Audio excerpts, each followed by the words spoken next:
Bất ngờ chưa? Tối qua thuốc mạnh như vậy, tôi sợ hai người xé rách cả quần áo. Trời đất! Chuyện gì thế này? Cô là ai? Sao cô vào phòng tôi? Đúng vậy. Anh đi đâu? Cô là ai? Tôi tên là Lam Doanh. Tôi không quen anh đi mà anh nói. Đứng lại. Tối qua sau khi uống say, cậu đã cho tôi uống thuốc gì vậy? Tôi làm vậy cũng là vì tốt cho cậu, muốn giúp anh từ trai tân thành đàn ông. À đúng rồi, rõ ràng hôm qua tôi đã vào cha anh đi. Sao lại thành cô Lam vậy? Cô cũng thầm thích anh em của tôi à? Thấy tôi chừa cửa nên lén vào đôi sao?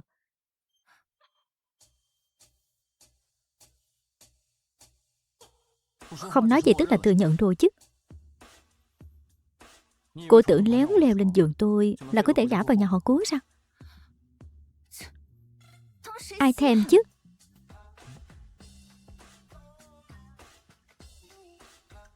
Trong tay cậu cầm gì vậy? Quần áo mua cho anh đi. Thay vào đi. Tối qua cảm giác thế nào? Loại thuốc đó khó kiếm lắm đấy. Mạnh lắm đúng không? Tôi còn chưa tính sổ với cậu mà cậu còn dám hỏi tôi à? Cậu có tiền không? Tiền? Có. Ở đây có 500.000 tệ. Đủ.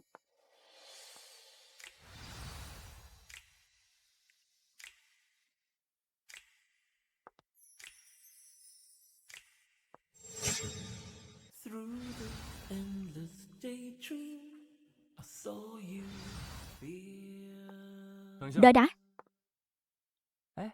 Cô Lam cũng xinh đấy.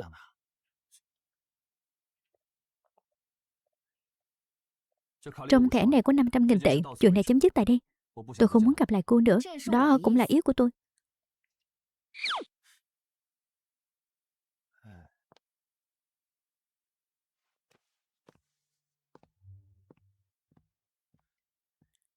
Trong vòng 1 giờ, gửi toàn bộ thông tin của Quế về email cho tôi. Cả video hôm qua Quế vào phòng tôi. Được, vậy tôi đến công ty cùng cậu. Nhưng có lịch khám sức khỏe, khám xong hẳn đi. Đưa tiền cho tôi chứ.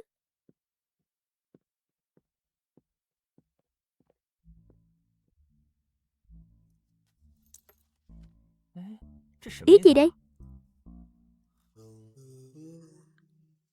Coi thường ai vậy?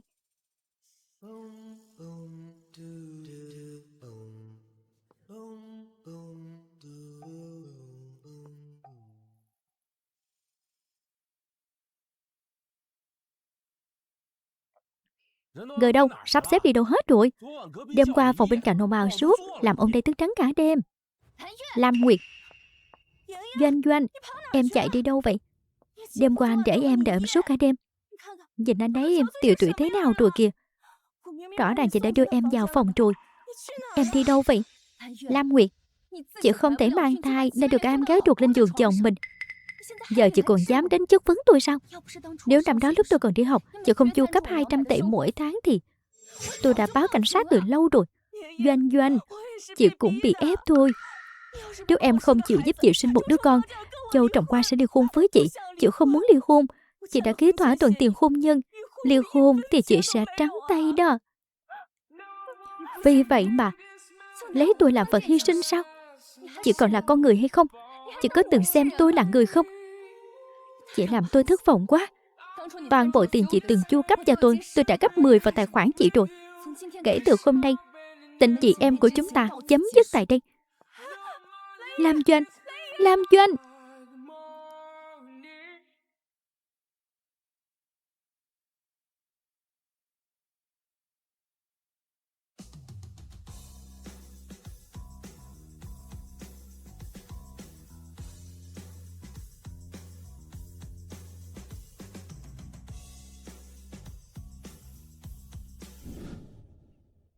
Alo, trưởng khoa. Cơ trưởng Cố, chuyến bay 1 giờ chiều phải không? Vậy nửa tiếng nữa, cậu qua đây khám sức khỏe nhé. Được, tôi biết rồi. Tôi đã điều tra về Lam Doanh. Cô ấy là bác sĩ của bệnh viện Thánh Đức, lý lịch rất trong sạch. Cậu cứ yên tâm. À đúng rồi, Tôi cũng điều tra hai người phụ nữ đó. Đúng là chuyện khó tin. Đừng ấp mở nữa, nói mau đi. Một người là chị gái cô ấy Lam Nguyệt, người còn lại là mẹ chồng của chị cô ấy. Vì Lam Nguyệt không thể sinh con nên muốn đưa Lam Doanh lên giường chồng mình để sinh con thay cô ta, hòng giữ vững vị trí trong gia đình. May thật, sáng hôm đó người bên cạnh cô ấy là cậu. Nếu tỉnh dậy mà là anh rể của cô ấy thì chắc cô ấy suy sụp mất. Điều tra thêm về chị gái và anh rể đó. Theo dõi bọn họ giúp tôi. Đừng để hắn động vào Lam Doanh nữa. Bảo vệ cô ấy cho tốt. Yên tâm. Chắc chắn tôi sẽ bảo vệ em dâu thật tốt. Đừng gọi bừa. Đi, khám sức khỏe thôi. Đi. Tập đoàn hàng không của họ chẳng phải có đội ngũ y tế riêng sao? Sao còn đến bệnh viện mình khám? Bệnh viện mình với hàng không Đông Thịnh đều là doanh nghiệp của nhà họ Cố, cùng một ông chủ trả lương. Cậu bận tâm làm gì? Mình thấy cậu nên dậm lại nền đi. Biết đâu lại gặp cơ trưởng hay tiếp viên đẹp trai. Biết đâu lại có duyên. Thôi, mình không cần đâu. Cậu tự lo đi.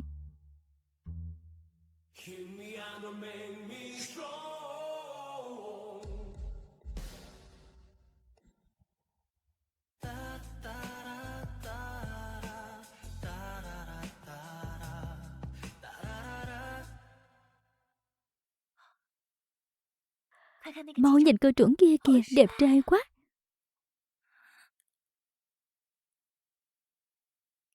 Bình thường thôi. Không phải đúng gu của cậu sao? Anh ta không phải gu của mình. Bảo sao cô Lam chạy nhanh thế? Hóa ra anh không phải gu của cô ấy. Im miệng đi. Lam Doanh, sao cơ trưởng đó cứ nhìn cậu mãi vậy? Như là có thù với cậu ấy. Có lẽ họ từng là bệnh nhân của mình. Chắc bị mình chích đau quá. Đàn ông cao to thế mà cũng sợ tim mà. Ai mà biết được. Nè, mau qua đó đi, để họ sang chỗ cậu khám luôn nha.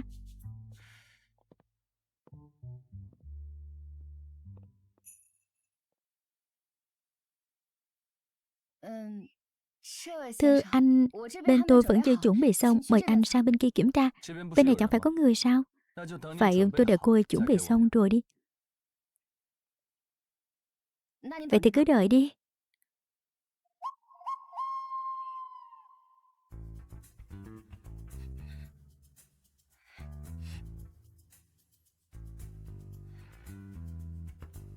Bác sĩ Lam thích mẫu người thế nào? Hay cân nhắc tôi đi. Anh là ai? Chúng ta quen nhau sao? Bác sĩ Lam có vẻ tù dai nhỉ? Không phải tù dai, mà là có những người và chuyện không đáng để nhớ thì không cần nhớ thôi. Vậy ra tôi là người không đáng nhớ sao? Chứ còn gì nữa. Cơ trưởng Cố, anh cứ yên tâm. Tôi xin thề với trời tôi tuyệt đối không có ý đồ gì với anh. Tôi xin thề với trời tôi tuyệt đối không có ý đồ gì với anh. Bác sĩ Lam hiểu lầm rồi. Tôi đâu có nói cô có ý đồ gì với tôi. Đó là trọng điểm sao? Trọng điểm là chuyện tối qua chỉ là ngoài ý muốn. Hôm nay cũng chỉ là trùng hợp. Viện trưởng điều tôi tới thay ca. Tôi hoàn toàn không bám theo anh.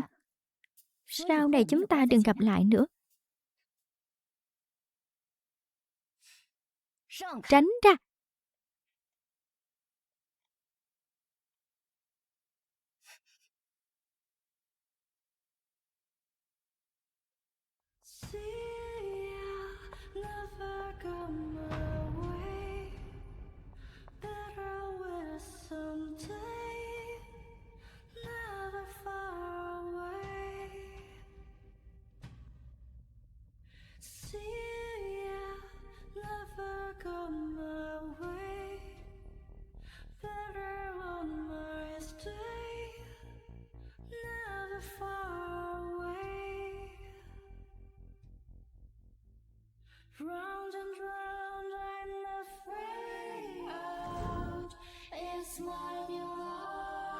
Cô gái này đúng là không phải dạng vừa.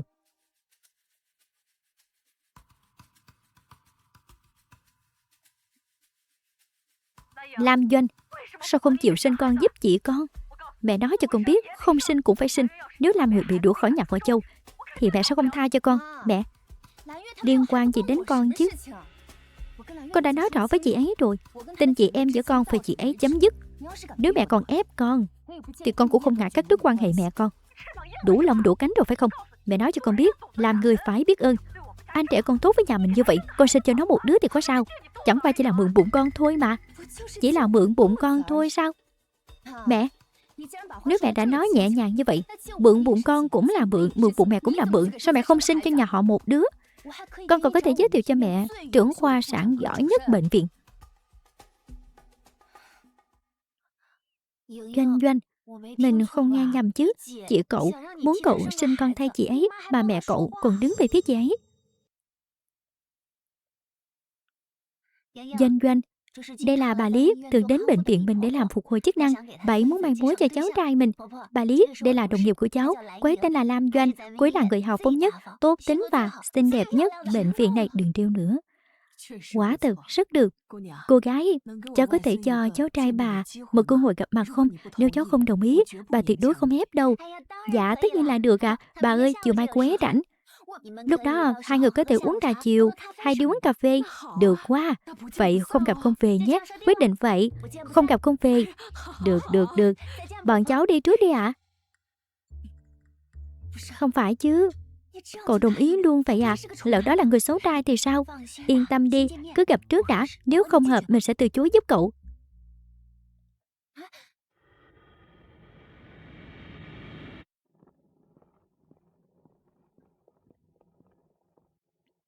Ký tên đi.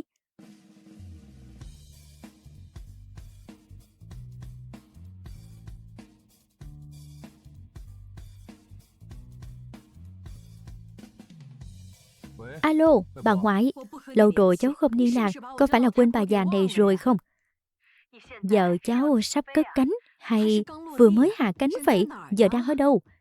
Cháu vừa hạ cánh, lát nữa cháu sẽ về. Nè, bà nói cháu nghe. Chiều mai đi uống trà chiều với bà. Bà ngoại lại định giới thiệu đối tượng xem mắt cho cháu à? Lần này là cô gái như thế nào? Bà đừng mất công nữa, cháu sẽ không đồng ý đâu. Đến lúc đó từ chối người ta thì bà sẽ mất mặt lắm. Lần này khác hẳn mấy cô trước. Không chỉ xinh đẹp mà còn tốt bụng. Gặp rồi cháu sẽ biết. Không tin thì bà gửi ảnh cho cháu xem.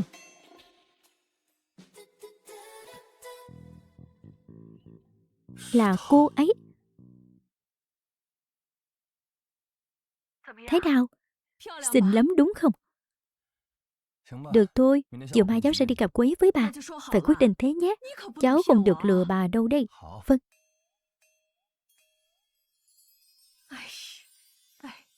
Cái thằng nhóc này.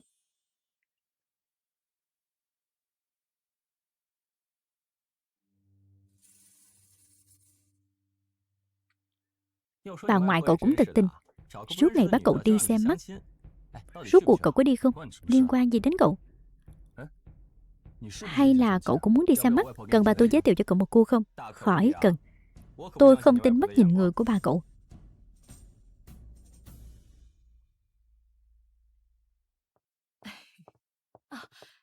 Bác sĩ Lam đến rồi. Bà Lý, lại đây, bà giới thiệu với cháu. Đây là cháu ruột của bà. Tên là Cố Vân Trì. Nó là cơ trưởng của tập đoàn Đông Thịnh. Bác sĩ Lam, trùng hợp thật. Lại gặp nhau rồi. Không hề trùng hợp. Không ngờ lại là cơ trưởng Cố. Bà ngoại, bác sĩ Lam, cháu trai ta là phi công. Hai đứa làm quen đi. Bắt tay một cái nào.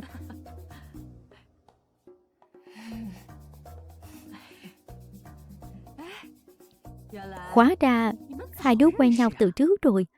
Bà đúng là coi thường tên nhóc này rồi. Bà già này không làm gì đà cản mũi nữa. Bà ra ngoài đi dạo đây. Bà ngoại, lần sau không được về một mình nữa đấy.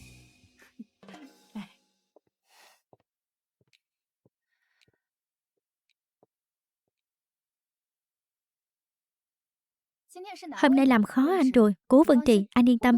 Tôi sẽ nói rõ với bà ngoại anh. Chúng ta không hợp. Ai nói chúng ta không hợp?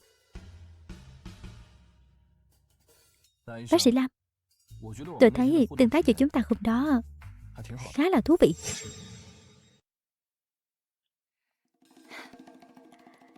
Cơ trưởng Cố, anh đã quên những lời mình đã nói rồi sao?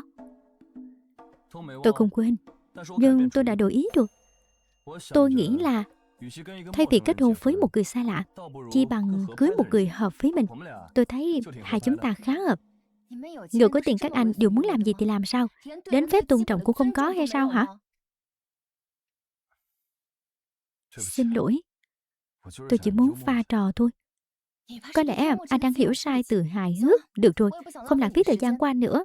Tôi đi trước đây. Tôi sẽ từ chối bà ngoại anh. Khoan đã.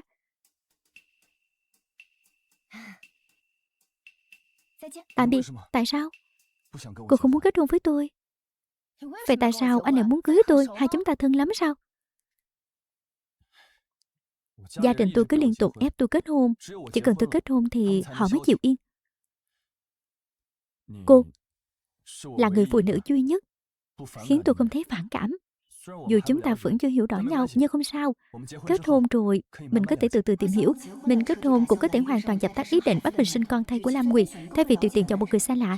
Người đàn ông trước mặt này dù gì cũng đã từng thân mật với mình. Hơn nữa, mình cũng không ghét anh ấy. Nếu anh là cơ trưởng á, thì chắc thường xuyên bay khắp nơi đúng không? Mỗi tháng tôi nghỉ 3 ngày. Thời gian còn lại đều ở trên máy bay. Vậy tức là anh thường xuyên không ở nhà. Đúng là như vậy. Cô thấy phiền sao? Không hề. Như vậy càng tốt. Nếu cô không thấy phiền, nào nào, bác sĩ Lam, chúng ta bàn kỹ hơn một chút nhé. Bác sĩ Lam, cô còn muốn hỏi gì nữa không? Anh ở khách sạn suốt à? Tôi nghĩ nếu kết hôn thì ít nhất nên có một căn nhà của riêng mình chứ. Tôi có một căn ngay gần bệnh viện Thánh Đức của các cô, chỉ là hơi nhỏ một chút, cỡ 1.200 mét vuông thôi. 1.200 mét vuông mà còn nhỏ. Các nghèo đã giới hạn trí tưởng tượng rồi.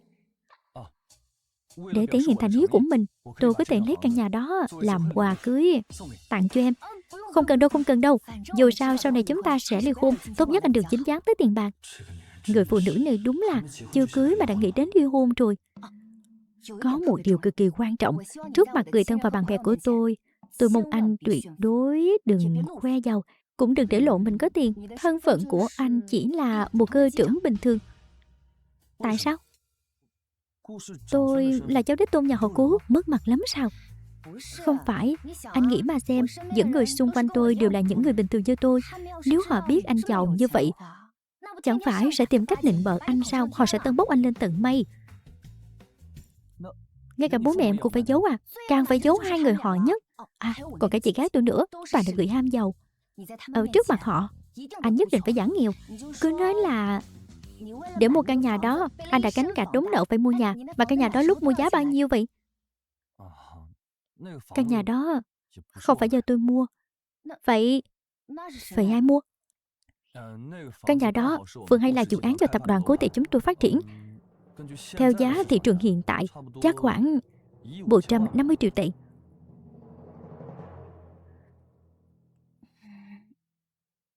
Anh biết lương tôi bao nhiêu không? Biết chứ. Em làm ở bệnh viện Thánh Đức mà. Bà bệnh viện Thánh Đức cũng thuộc tập đoàn Cố Thị.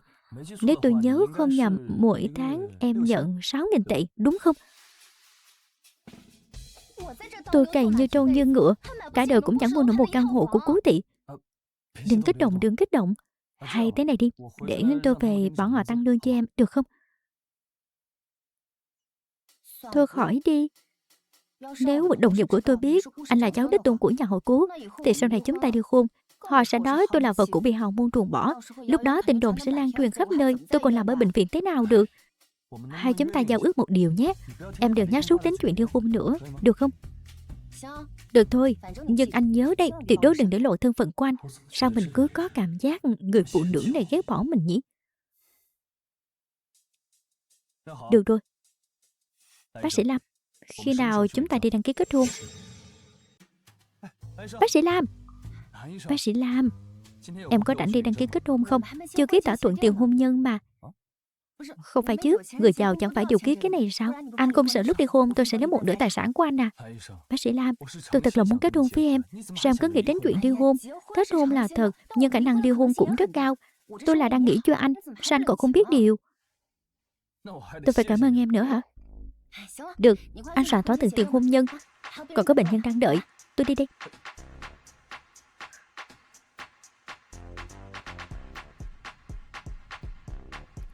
chuẩn bị thỏa thuận tiền hôn nhân. Nội dung ghi là mỗi năm 30 triệu tệ, cộng thêm một căn nhà. Bác sĩ Lam, mắt của tôi có chút vấn đề. Cô khám giúp tôi với, lại là anh hả? Bác sĩ Lam, thỏa thuận tiền hôn nhân soạn xong rồi, cô có muốn xem không? Cơ trưởng cố, tôi đang làm việc, đâu có thời gian. Hay anh tóm tắt những điểm chính? Được. Bác sĩ Lam bắt tôi phải chữa thế nào? Mỗi năm 30 triệu tệ, cộng thêm một căn nhà. Anh nghiêm túc chứ? Sao? Chê nhiều à? Không đến mức đó. Nếu anh đã tự nguyện, thấy con mồi béo bẩn mà không thịt, tôi đâu có ngốc. Được. Lại gần đây để tôi kiểm tra mắt.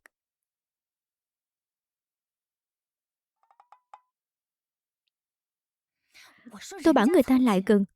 Chứ anh... Nghiêm trọng thế này. Bị bao lâu rồi? 3 năm. Trong vòng 3 năm không được ly hôn. Tại sao? Em định vừa kết hôn đã ly hôn. Cũng không hẳn. Nhưng anh không thấy ký thỏa thuận này anh sẽ thiệt thòi lắm sao? Bác sĩ Lam, bắt tôi còn cứu được không? Chắc là không. Tôi thấy chẳng thiệt chút nào. Không có gì nghiêm trọng. Đi lấy thuốc đi. Giúp tôi ký cái này luôn.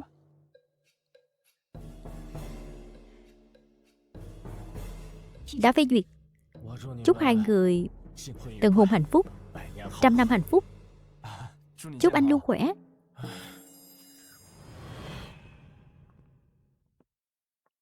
Đưa cho tôi thứ chúng ta vừa nhận đi. Chẳng phải nói để tôi giữ hả? Đưa đây nào.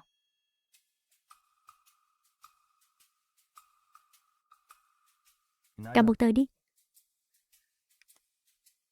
Nhìn vào đây. Cười một cái nào. Anh làm gì vậy? Đăng lên phòng bạn bè. Anh không sợ làm bạn bè sốc à? Tôi muốn đúng hiệu ứng đó. Toàn thấy người khác đăng bài. Cuối cùng đến lượt tôi rồi. Không ngờ mình lại kết hôn nhanh vậy. Lại còn với một người đàn ông mới quen chưa đến 3 ngày. Xong rồi. Giữ cẩn thận nhé. Sau này không chỉ cái này mà mọi thứ của nhà chúng ta đều do em quản. Được. Alo bà ngoại. Là thật đấy. Không phải ảnh giả đâu. Cháu đang ở cùng với Doanh Doanh, vừa đăng ký kết hôn xong. Được. Trưa nay đưa cháu dâu về ăn cơm. Cô ấy hôm nay có thể phải tăng ca. Chắc là không có thời gian. Không sao, vẫn kịp mà. Bà ngoại, bọn cháu sẽ về ngay.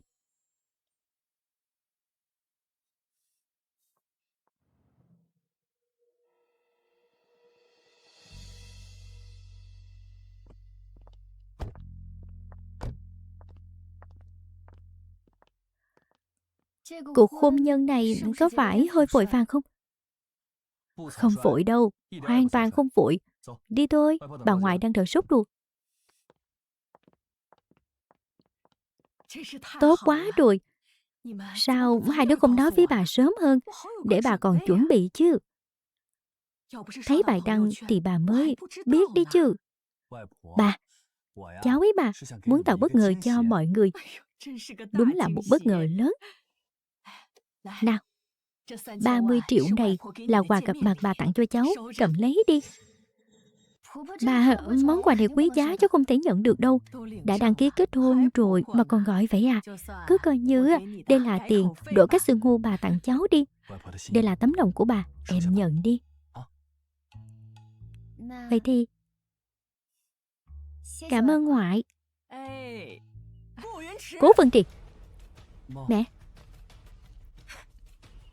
con coi chuyện kết hôn là trò đùa à? Sao không bàn trước với mẹ? Lại tự đi đăng ký kết hôn hả?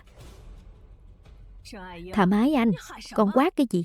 Sợ không ai nghe thấy giọng con hả? Hôm nay là ngày đầu cháu dâu mới về nhà mà con lại có thái độ đó. Doanh Doanh, đây là mẹ chồng của cháu, là mẹ chồng dữ đó. Đừng sợ. Sau này nếu nó bắt nạt cháu thì cứ nói với bà. Bà không tin, ai dám quý kiến với cô gái bà chọn. Mẹ, Con đâu có ý kiến với mẹ. Còn có ý kiến với thằng nhóc này. Chuyện kết hôn trọng đại như vậy, sao có thể không bàn với ba mẹ chứ? Đến cả chuyện có bạn trai, mẹ cũng đâu có từng nói với con. Doanh Doanh, cháu không biết đâu. Hồi nhỏ, Vân Trị khổ đến mức nào. Ba nó ngoại tình, mẹ nó thì có bạn trai mới. Nó chỉ có một mình cô đơn, đến cả một mái nhà cũng không có. May mà bây giờ đã có cháu rồi. Con tưởng là mẹ muốn quản con lắm sao? Con là cháu đích tôn của nhà họ Cố, là người thừa kế đời sau. Chuyện của con cũng là chuyện nhà họ Cố. Con tùy tiện cưới một người, họ sẽ để yên cho con hay sao? Con đâu có nghĩa vụ phải kể cho họ. Thằng nhóc thối, nói thật đi, sao tự dưng lại vội kết hôn thế? Hay là cưới chạy bầu rồi? Có rồi hả? Sao không nói với bà chứ? Thật sự có rồi sao? Không đâu. Bà, mới chưa đầy 1 tuần, có thì cũng chưa kiểm tra ra đâu ạ. Hai đứa đúng là thà mái anh. Con trai cô đã 28 tuổi rồi. Cô nên thấy vui mới phải. Ít nhất thì chúng ta cũng biết tâm sinh lý của nó đều bình thường, đúng không? Nào, ăn đi, ăn nhiều vào nhé. Toàn là món ngon cả đấy. Mẹ, bà ơi, đủ rồi, thật sự đủ rồi ạ. Đây là bà đặc biệt, làm cho cháu đây. Cảm ơn bà.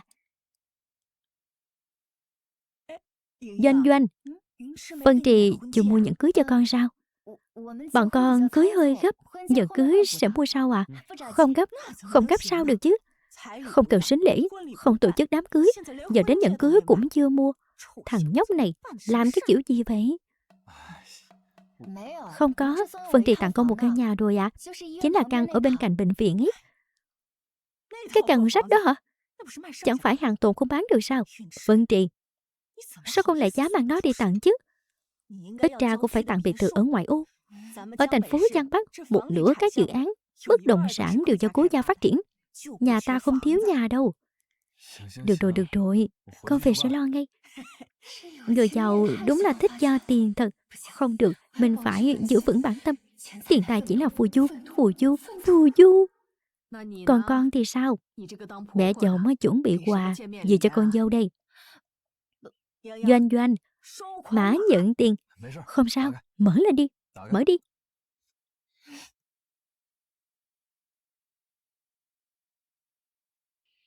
Alipay báo đã nhận 50 triệu tệ. Doanh, đây là quà gặp mặt mẹ tặng con. Như vậy mới được chứ. Nào, ăn cơm thôi. Tôi cũng chuẩn bị cho em một chiếc thẻ đen không giới hạn hạn mức. Sau này cứ thoải mái tiêu đi. Cầm lấy. Không phải chứ, cho nhiều thế sao? Tự dưng không muốn ly hôn nữa sao giờ? Sao lại đưa tôi đến đây? Sao vậy? Không vui à? Tôi đang nghĩ đến mẹ của tôi. Vậy khi nào em rảnh, tôi sẽ đưa em đi thăm bà. Không cần đâu, tôi đã cắt đứt quan hệ với họ rồi. Mẹ tôi miệng thì cay nghiệt, lòng thì sắt đá. Rõ ràng tôi là đứa con xuất sắc nhất, việc gì tôi cũng làm tốt nhất, vậy mà bấy là ghét tôi nhất. Anh cũng biết, chị tôi không thể có con, chị muốn tôi sinh con hộ, thế mà mẹ tôi cũng đồng ý. Vậy nên tôi chỉ còn cách tránh xa họ.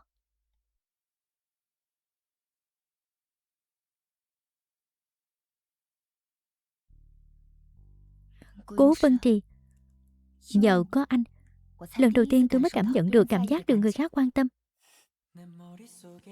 Chỉ chút quà gặp mặt thôi đã khiến doanh gia nhà ta cảm động đến vậy. Đúng là dễ dỗ thật. Thấy tiền sáng mắt. May bà tôi có tiền. Không thì bác sĩ Lam đã chẳng thèm để mắt tới tôi. Đúng, lấy anh á là tôi với cao rồi. Đưa anh là kẻ trắng tay, chắc chắn tôi sẽ không cân nhắc. Vậy sau này tôi cần phải cố kiếm tiền, nếu không thì sẽ không giữ được trái tim của bác sĩ Lam mất. Tôi sai rồi. Trước tiên tôi phải chinh phục trái tim của bác sĩ Lam đã. Cơ trưởng Cố ngày càng sến súa rồi đây. Cơ trưởng Cố, anh giữ ý một chút đi. Vợ yêu ở ngay bên cạnh, sao mà giữ ý nổi. Từ nay, đây sẽ là tổ ấm của chúng ta. Bà Cố, chào mừng em về nhà.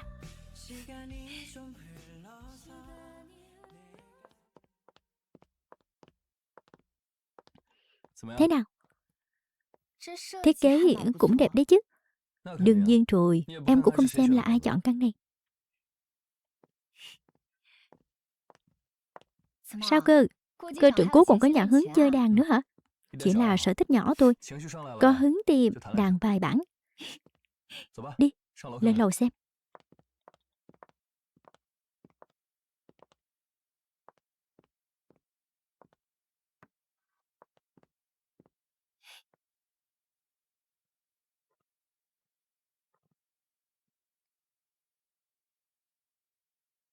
Nhiều phòng thế này mà chỉ có một phòng ngủ thôi hả? Thế tôi ngủ ở đâu? Bà Cố, mới cưới đã muốn ngủ riêng hay sao? Hay là em thấy chiếc giường 2 mét này không đủ chỗ cho hai chúng ta tổng cộng hơn 100 kg? Tôi chỉ nói đùa thôi, anh kích động thế làm gì?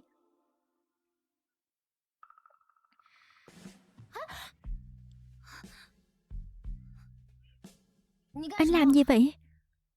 Bà Cố, tối nay tôi phải thực hiện nhiệm vụ bay, nên bây giờ tôi xin em cho phép động phòng trước. Giữa ban ngày ban mặt anh làm gì thế? Vậy tôi chuẩn bị hạ cánh đây.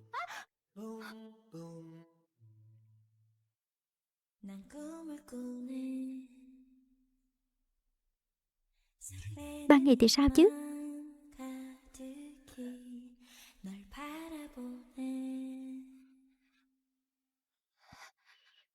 Mọi chuyện hình như đi chệch hướng rồi. Ban đầu mình chỉ định kết hôn giả để Lam Nguyệt với mẹ từ bỏ ý định kia. Hay là mình sinh một đứa con luôn, sinh một đứa với Cố Vân Trì. Vậy thì họ sẽ không còn nhắm vào mình nữa.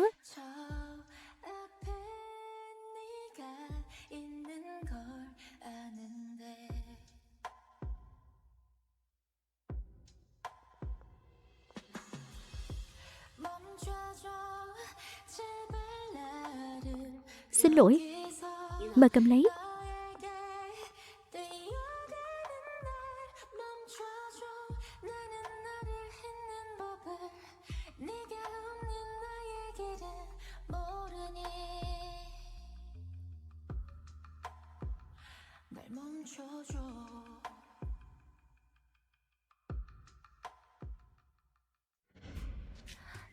Anh chẳng phải còn nhiệm vụ bay sao? Không giữ sức à? Không kịp nữa rồi. Bây giờ tôi phải cất cánh ngay.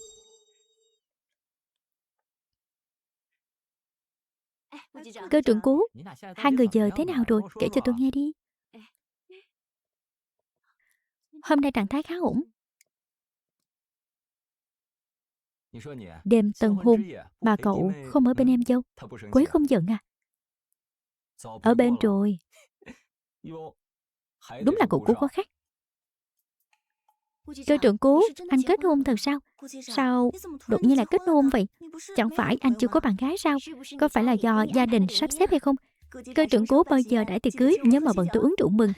Đúng vậy. Cảm ơn mọi người. Đúng là tôi đã đăng ký kết hôn rồi. Vợ tôi là một bác sĩ. Cô ấy khá kín tiếng. Vì vậy, chúng tôi không định tổ chức đám cưới. Mọi người tụ tập ở đây làm gì? Hành khách chuẩn bị lên máy bay rồi. Thế mà các cô còn ngồi ở đây. Xin lỗi tiếp viên trưởng. Xin lỗi tiếp viên trưởng. Tiếp viên trưởng thích cậu lâu như vậy, chờ cậu đột nhiên kết hôn, sao cô ấy chịu nổi?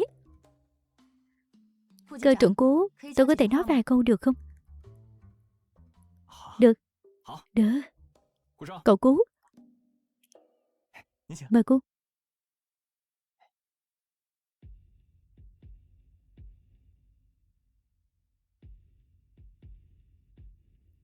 Vân Trì, anh không biết hay giả vờ không biết? Ngay từ lần đầu gặp em đã thích anh. Tiếp viên trưởng Lương, Từ trước đến nay, tôi luôn tôn trọng mọi đồng nghiệp làm việc cùng mình. Cách nhìn quan điểm của tôi về mọi người từ trước đến nay đều công bằng như nhau. Tại sao chứ?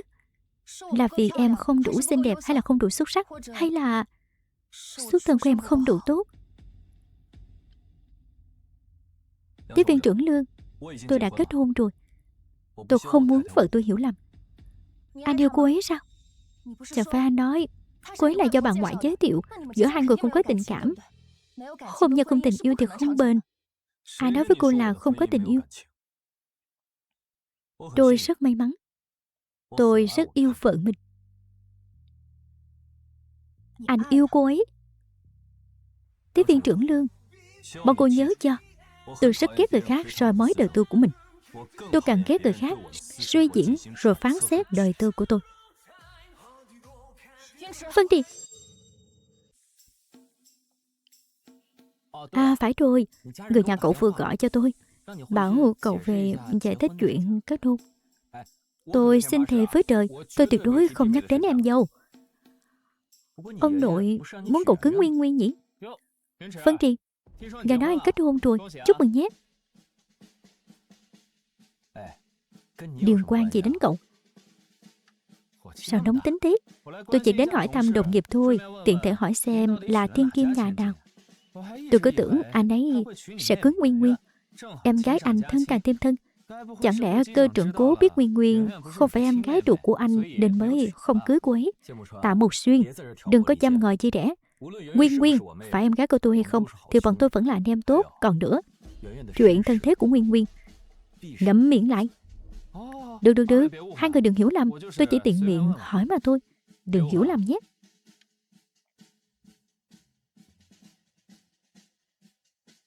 Chẳng phải vợ hơi nhà họ Cố sao? Được kế thừa hay không còn chưa chắc. Tạ Mộc Xuyên, dù Cố Vân Trì có thân phận gì thì cậu ấy vẫn là cháu đích tôn của nhà họ Cố. Biết vậy có nghĩa là gì không? Nếu là tôi thì sẽ ngậm miệng lại làm tốt công việc của mình, kẻo có ngày trách tội ông chủ tương lai. Được rồi, hai người làm việc đi, tôi tan ca đi.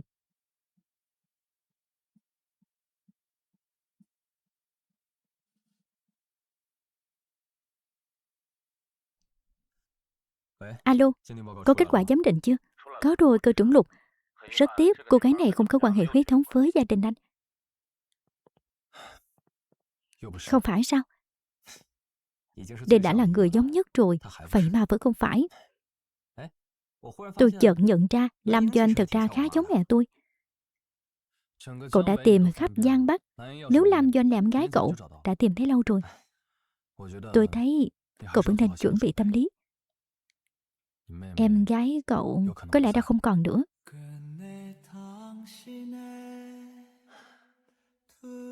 Nha nha, rốt cuộc em đang ở đâu? Cho anh một chút gợi ý đi, để anh tìm được em.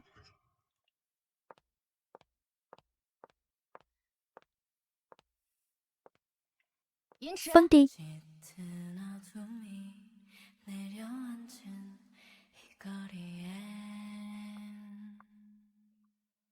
Đi ngang tiệm hoa thấy hoa khá tươi nên mua tặng em một bó. Em còn tưởng anh cố ý mua tặng em chứ. Bác sĩ Lam sao lại là vẻ mặt này? Lần đầu anh tặng hoa cho người khác đây. Anh cũng không biết nên mua gì, để nói với nhân viên là mua tặng vợ. Thế là họ giới thiệu hoa hồng. Em không thích sao? Không thích hả? Thích chứ.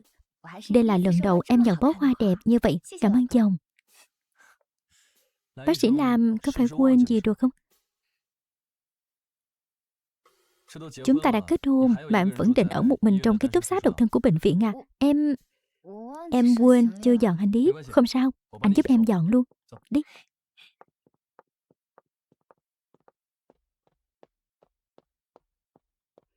Anh, sao anh dậy sớm thế?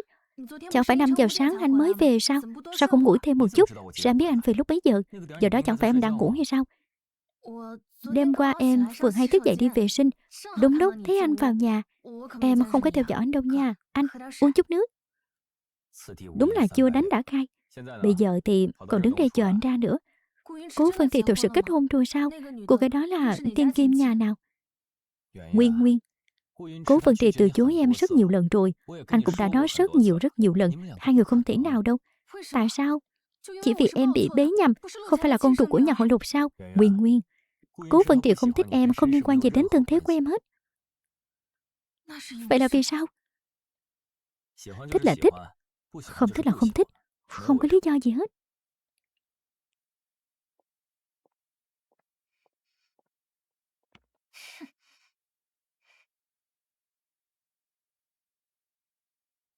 Từ nhỏ mình đã không thích em gái này.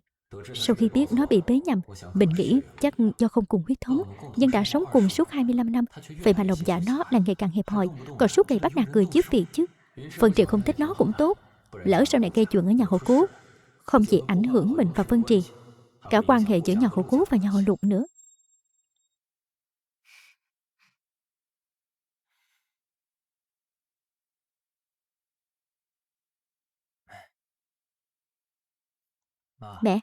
Mẹ thấy trong người không khỏe sao?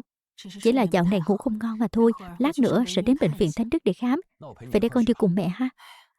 Con mau đi ngủ bù đi. Có chị Mai đi cùng với mẹ là được rồi. Nghe nói Cố Vân Triệt kết hôn rồi. Là thiên kim nhà nào vậy? Sao trước đó chẳng nghe tin gì cả?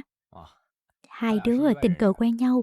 Sau đó bà Lý lại đứng ra mai mối nên thành đôi. Cô dâu là bác sĩ, không phải thiên kim nhưng là người rất tốt. Bà cụ sống rất thấu đáo.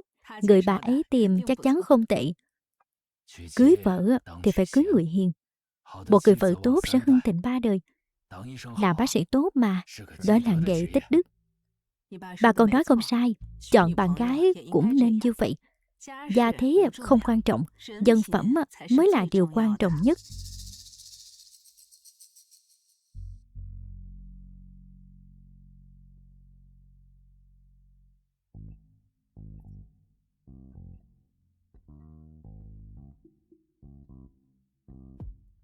Bác sĩ Lam, có phải em thấy chồng mình rất đẹp trai không? Đồ tự luyến. Sao anh chưa ngủ nữa?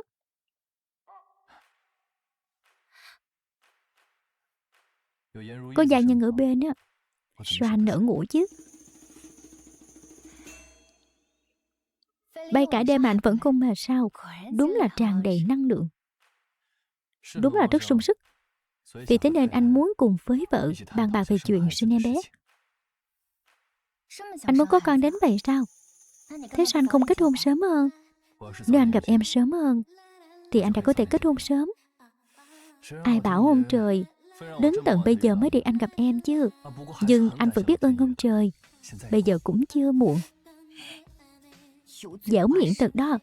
Khác xa hình tượng cơ trưởng lạnh lùng. Vì em là đá đánh lửa của anh mà. Đá đánh lửa là cái gì? Đá đánh lửa chính em đã thắp lên ngọn lửa trong anh. Cho nên á,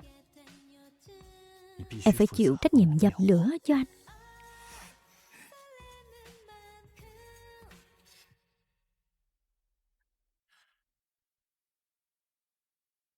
Alo.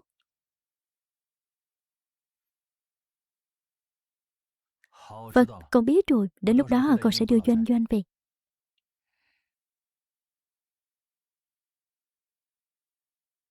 Hai hôm nữa đi cùng anh về nhà cũ ha. Ừ, được thôi.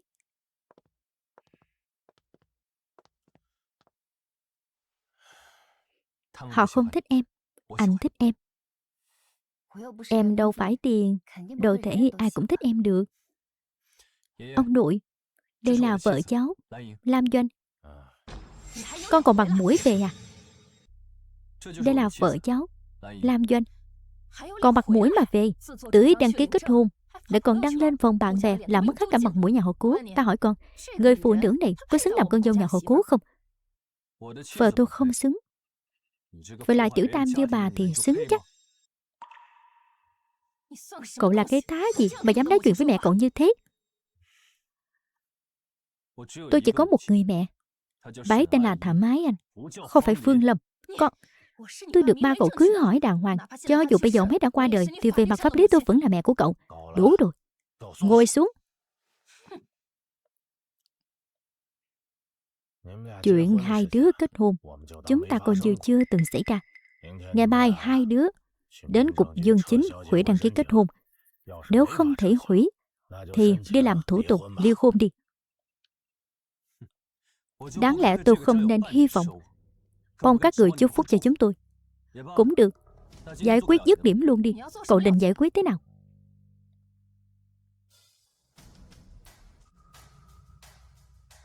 Đây là giấy đoạn tuyệt quan hệ.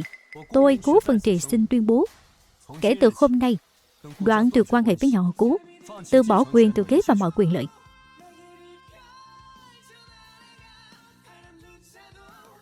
Không sao.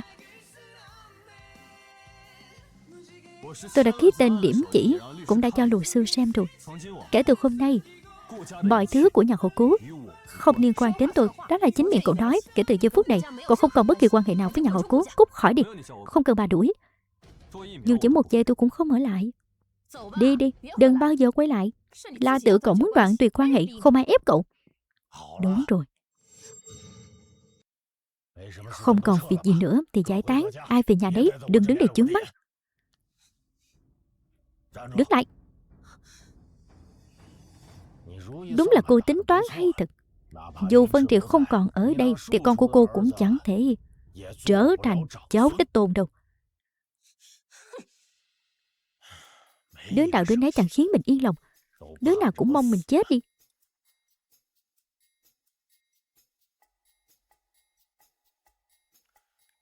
Vân Triệt à, ông nói cháu nghe này. Con bé Lục Nguyên Nguyên đó chỉ là tiên kim giả, hoàn toàn không xứng với cháu. Ông thấy cô gái tên Lam Doanh trông có tướng phường phu, chắc cũng là người có phúc sinh quý tử. Nếu nó sinh cho cháu một đứa con trai thì ông cũng không thể không thừa nhận nó. Cháu đúng là ngốc. Đây gọi là lấy lùi làm tiếng. Cháu còn hơn đám ngu ngốc kia nhiều.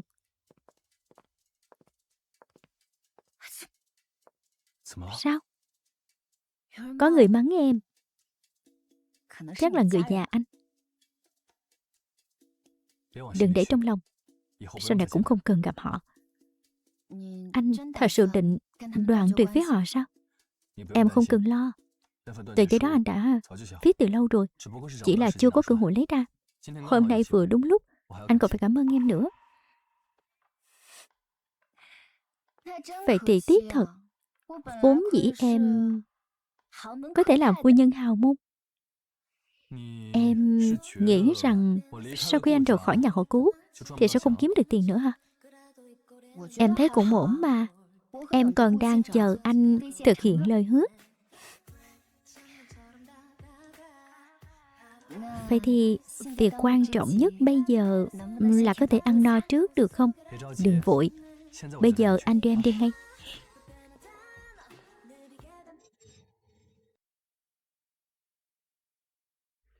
Chào Cố tổng. Đây là bà chủ. Nhớ kỹ nhé, mọi chi tiêu ghi vào tài khoản của tôi. Vâng, Cố tổng. Bà chủ đói rồi, bàn tất cả món ngon. Lên đây đi. Đã chuẩn bị xong hết rồi, xin mời. Hai người không có nghĩa khí gì hết. Đi ăn cũng không gọi tôi. Biết ngay là cậu sẽ tới ăn chực nên mới gọi nhiều món như thế này. Thế còn tạm được.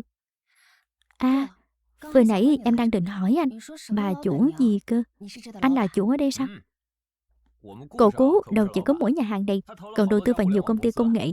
Trong đó có 2 công ty đã niêm yết, một công ty đang chuẩn bị lên sàn. Nhiều vậy sao? Bây giờ tình anh có thể bao nuôi em chưa? Em cũng tự kiếm tiền mà. Em tự nuôi sống bản thân được. Sau này của cậu ta cũng là của em. Của em vẫn là của em. Nói hay lắm. Chúc mừng tân hôn.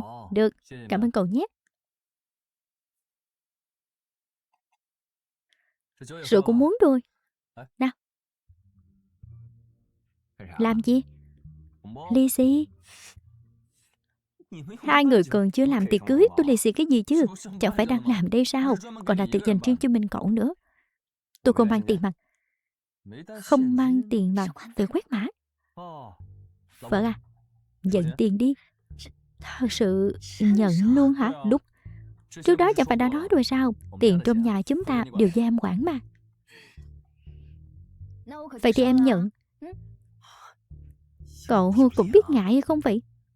Làm phiền thế giới riêng của người ta thì phải chịu móc hầu bao chứ. Em vào nhà vệ sinh một lát, hai anh cứ ăn trước đi. Đến đúng lúc thật đấy. Em vợ, trùng hợp thật. Lâu rồi không gặp, đúng là có duyên nhỉ. Em vợ, trùng hợp thật. Lâu rồi không gặp, đúng là có duyên nhỉ. Tránh ra. Lâu vậy không gặp, em ngày càng... Châu Trọng Quang, anh bị điên à? Em đâu biết, đêm đó anh đợi em khổ sở thế nào đâu. Đi theo anh về nhà, rồi sinh cho anh một đứa con. Chỉ cần em mang thai con của anh sẽ ly hôn với chị em. Anh cưới em về, được không? Cô dám đánh tôi. Rượu mời không uống, làm uống rượu phạt đúng không? Buông ra. Mẹ kiếp, mày là ai? Đây là chồng của tôi. Anh còn dám động vào tôi thử xem chồng của tôi có tha cho anh hay không. Em kết hôn từ khi nào vậy? Chị em đâu có nói với anh. Tôi đã cắt đứt quan hệ với chị ấy rồi. Anh cũng không còn là anh trai của tôi nữa. Cút đi. Ra là em là thích kiểu đàn ông chỉ được cái mã. Thằng nhóc, có dám xưng tên không? Anh chưa đủ tư cách để biết tên của tôi. Nè, có chuyện gì vậy? Tôi không muốn thấy tên cặn bã này nữa. Chúng ta cùng chán một bài học đi. Đừng manh động. Tôi nói cho hai người biết, hôm nay hai người chết chắc rồi. Đi họp à?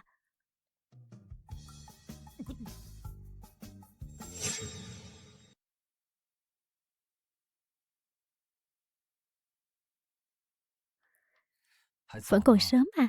Ngủ thêm chút đi. Không ngủ nữa. Em không buồn ngủ. Em thật sự không ngủ thêm à đúng rồi, hôm nay anh còn phải bay mà. Gọi tháp chỉ huy, xin phép cất cánh. Cho phép.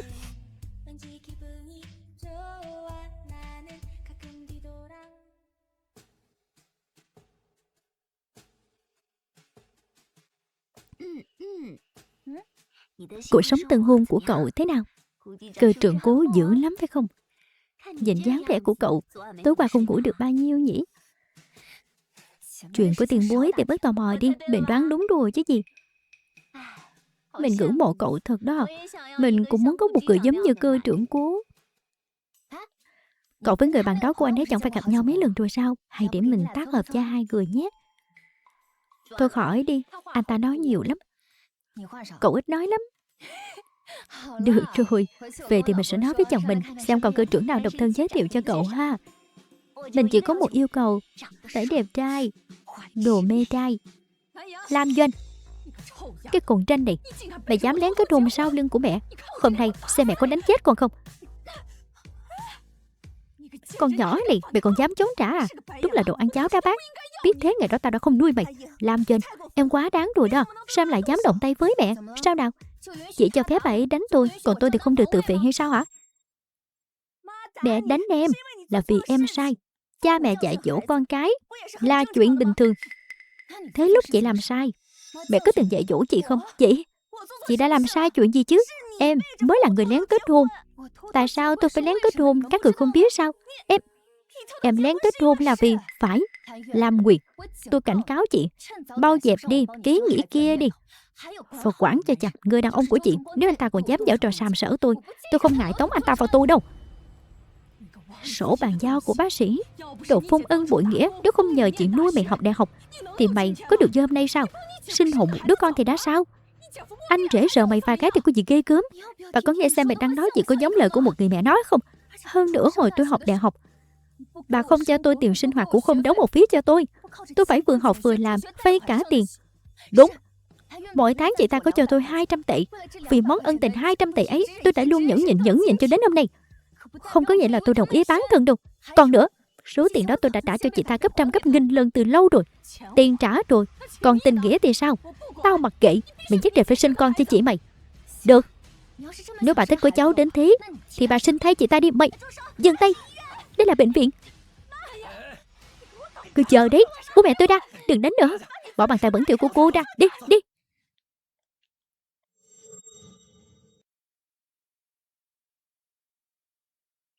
Doanh, Sao mẹ cậu đối xử với chị cậu, với cậu khác một trời một vực vậy? Cậu không phải là con nhập về đấy chứ? Ai mà biết được.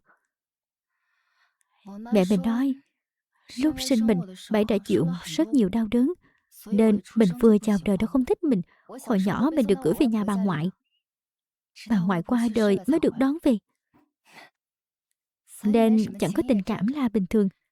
Lúc học đại học, họ không đóng học phí, cũng không cho mình tiền sinh hoạt. Chính Lam Nguyệt đã giúp mình khi mình khó khăn nhất. Có khi nào việc Lam Nguyệt giúp cậu lúc đó là để cậu mãi mãi bắt nợ chị ta không? Rồi lấy đó để khống chế cậu, bắt cậu cả đời phải biết ơn chị ta? Không đến mức đó đâu. Lúc đó bọn mình còn nhỏ mà. Có phải những năm hai người còn chưa trở mặt, chuyện gì cậu cũng chiều chị ta không? Thế thì đúng rồi. Đã nhận ơn người ta thì chị ta cứ từng chút một thử giới hạn của cậu, để chuyện gì cậu cũng phải nghe theo. Vì vậy chị ấy bảo cậu sinh con giúp cũng chẳng có gì lạ. Bởi vì trong mắt của chị ta, cậu là con nợ mà. Mình thấy cậu nói rất có lý. Món nợ với chị ta mình đã trả hết từ lâu rồi. Cậu yên tâm, sau này mình nhất định sẽ tránh xa họ. Bác sĩ Lam, có một bệnh nhân đau dạ dày rất dữ dội, cô mau qua xem đi, tôi đến ngay. Bác sĩ, mau khám giúp tôi với, dạ dày tôi đau không chịu nổi. Xin chào, tôi là bác sĩ Lam Doanh, để tôi kiểm tra cho gì, thả lỏng nhé.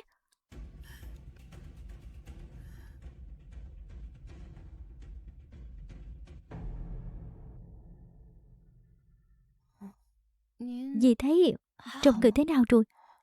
Bác sĩ Lam, cô trông rất giống con gái của tôi. Bác sĩ Lam, năm nay bao nhiêu tuổi rồi?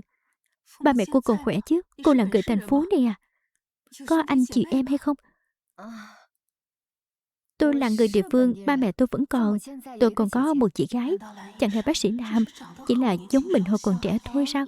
Doanh Doanh, không phải nói chứ, đôi mắt với hàng mày của dì ấy thật sự rất giống cậu. Biết đâu hai người thật sự là họ hàng. Đang trong giờ làm, đừng có đùa nữa. Tôi kiểm tra rồi, không có vấn đề gì nghiêm trọng. Truyền dịch 2 ngày này sẽ ổn, chúng tôi đi chuẩn bị đây. Được, cảm ơn cô, cảm ơn.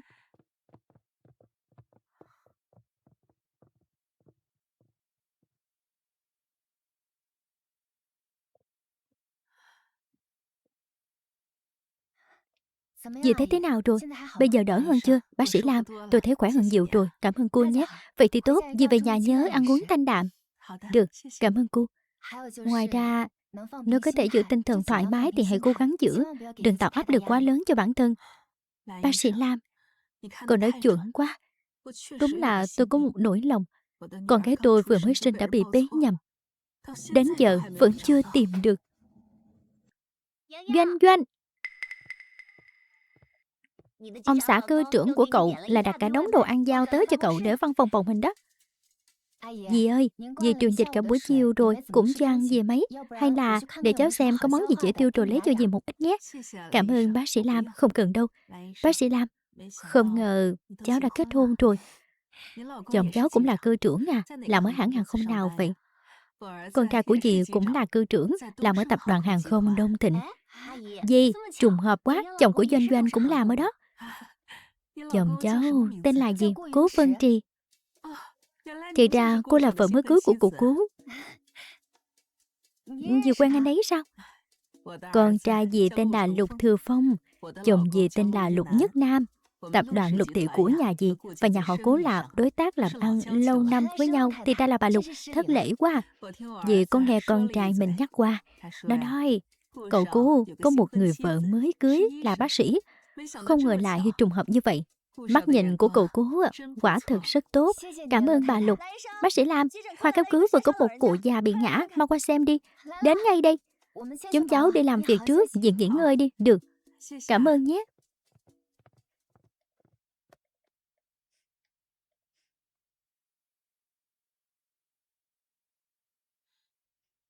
Alo, ông xã à? Hôm nay người khám cho em là bác sĩ Lam. Cô ấy là vợ mới cưới của cụ Cố. Anh nói xem có trùng hợp hay không? Em có cảm giác cô ấy rất đặc biệt. Cô ấy là vợ của Cố Vân Trì, là người nhà họ Cố, chắc không phải là con gái chúng ta đâu. Hay để Từ Phong đi điều tra thử đi.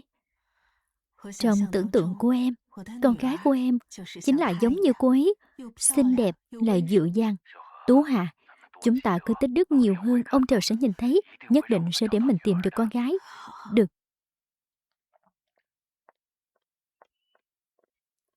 Em nói anh nghe, dì ấy lại là mẹ của cư trưởng Lục, hơn nữa còn quen anh. Đúng vậy, đương nhiên là quen rồi.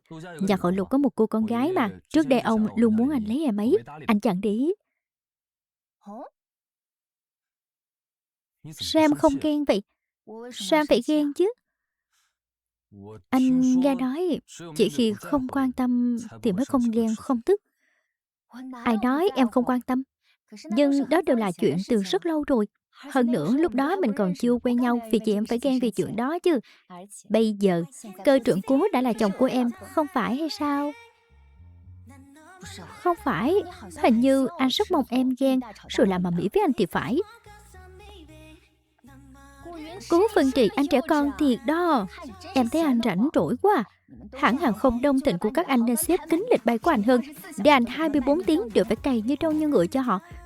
Em đừng quên nhé, hàng không Đông Thịnh là của họ Cố đây. Đi ăn thôi, anh đưa em đến nhà hàng của nhà họ Cố.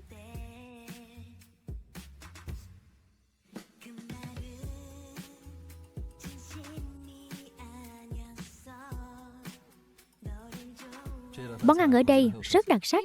Vân Trì, trùng hợp thật, không ngờ lại gặp hai người ở đây. Hai người đây là... Bọn chị vừa ăn xong, giờ sẽ về khách sạn, đúng không? Vân Trì, cô Lục, tôi thân với cô lắm sao? Xin đừng gọi thẳng tên tôi. Anh Cố, vị này là... Đây là vợ tôi, Lam Doanh. Đây là tiên kim nhà họ Lục, cũng là con gái của bệnh nhân em khám sáng nay. Sáng nay anh gặp mẹ em à? Mẹ em đến bệnh viện sao?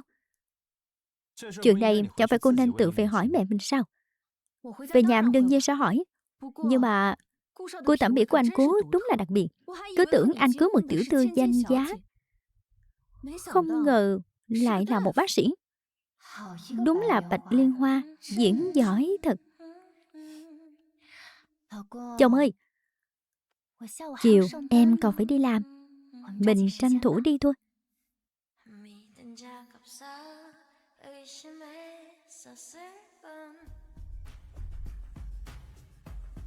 Cố Vân Trì, anh mù rồi sao? Còn nhỏ đó, có điểm nào hơn được tôi? Mẹ, hôm qua mẹ đến bệnh viện gặp vợ mới cưới của anh Cố rồi à? Sao con biết? Anh Cố nói sáng nay con gặp anh ở tiệm trang sức. Mẹ, sau này đi bệnh viện mẹ nên xem kỹ nhân phẩm của bác sĩ. Con nghe nói bệnh viện phức tạp lắm, vài bác sĩ dùng nhan sắc để thăng tiến, chứ đâu phải nhờ năng lực. Con có ý gì? Bịa đặt gây chuyện, dựng lời như thế nếu đến tai cậu Cố thì phải làm sao? Mẹ thấy là con không bằng người ta nên mới coi thường, ghen tị cô ấy. Mẹ, sao mẹ lại nổi giận dữ vậy? Con chỉ là lo cho sức khỏe của mẹ, sợ mẹ gặp phải bác sĩ Lan Băm. Sau khi bác sĩ Lam khám cho mẹ, liền nói đúng nguyên nhân bệnh của mẹ. Chỉ trên điểm đó thôi là mẹ đã thấy bác sĩ Lam rất giỏi rồi. Mẹ thấy con chỉ là ghen tị với người ta, bịa đặt để bôi nhọ họ. Mẹ, con không có. Cùng một độ tuổi, bác sĩ Lam dựa vào năng lực để tự nuôi sống bản thân. Còn con thì sao? Con định để cả nhà nuôi con cả đời à? Mẹ có ý gì vậy? Chẳng lẽ mẹ muốn đuổi con đi? Mẹ đang điều hành viện thẩm mỹ, anh trai con làm việc ở hãng hàng không. Trong gia đình này, ai cũng dựa vào năng lực để kiếm tiền. Mình là tiên kim nhà họ Lục, sao có thể ra ngoài đi làm được? Nếu mình đi làm, mọi người sẽ biết thân phận của mình. Mẹ cho con 1 tháng đi tìm việc, tìm nhà, sau đó dọn ra ngoài ở.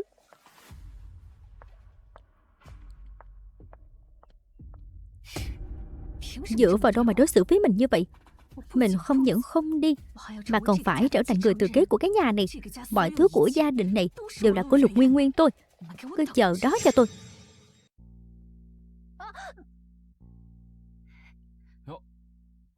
Bác sĩ Lam, chủ nhiệm Trịnh, sao anh ở đây?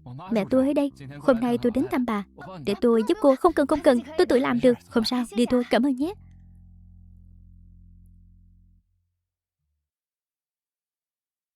Doanh Doanh. Mẹ. Mẹ đi mua sắm gần đây, nên mua cho con 2 bộ quần áo. Mẹ tốn kém quá rồi đó. Con cảm ơn mẹ. Có gì đâu. Mẹ có hẹn với người ta, mẹ đi trước. Vâng ạ, mẹ đi đường cẩn thận. Tạm biệt. Trước đây cậu đâu có như vậy. Vừa hạ cánh là cầm điện thoại ngay. Liên quan gì đến cậu? Đang chờ tin nhắn của vợ đấy à? Chắc cô ấy đang làm từ lâu rồi. Tôi cứ tưởng cô ấy sẽ nhắn tin hỏi tôi bao giờ hạ cánh. Em dâu không quản chẳng phải càng tốt ư? Hay là cũng muốn em dâu giống vợ cơ trưởng Ngưu, một ngày gọi hơn chục cuộc, nhắn hơn chục tin, không thấy phiền à? Cậu thì biết gì? Tôi cũng muốn trước mặt đồng nghiệp buông điện thoại với vợ thật lâu để chúng mình hạnh phúc. Sao lại có đàn ông vậy? Lại còn cầm cá hoa hồng nữa. Tôi còn chưa xem xong mà. Sao lại... Không phải, ý tôi là làm Doanh không phải người như vậy. Alo mẹ à? Mẹ đang ở nhà con à? Lúc nãy có ai khác đến nhà con không? Có chứ.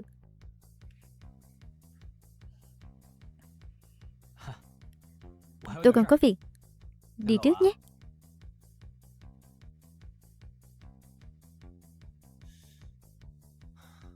Làm Doanh, em bị làm sao vậy? Sao lại dẫn đàn ông lạ về nhà? Em định làm gì?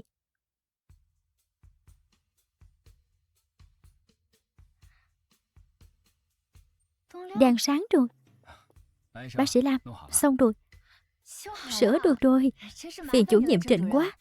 Đúng là sửa cái này không dễ. Hôm nay tôi tìm hết cửa hàng mà họ đều bảo không có plug-in của hệ thống y tế là không sửa được. Còn phiền giúp anh chuyển đồ giúp tôi nữa. Được cái sáo, chỉ là chuyện nhỏ thôi. Quà chồng tặng à? Là tôi tặng cho anh ấy, tất tịch đầu tiên sau khi cưới mà. Chồng của bác sĩ Lam hạnh phúc thật. Thôi, tôi không làm phiền hai người nữa, tôi về trước đây. Được, tạm biệt nhé. Hôm khác vợ chồng tôi mời anh một bữa. Được, hẹn gặp lại nhé. Vâng, hẹn gặp lại.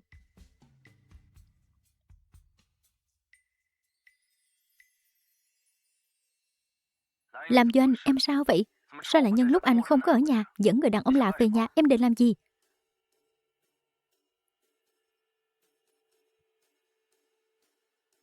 Xin lỗi, thuê bao vừa gọi hiện không thể kết nối. Vui lòng gọi lại sao?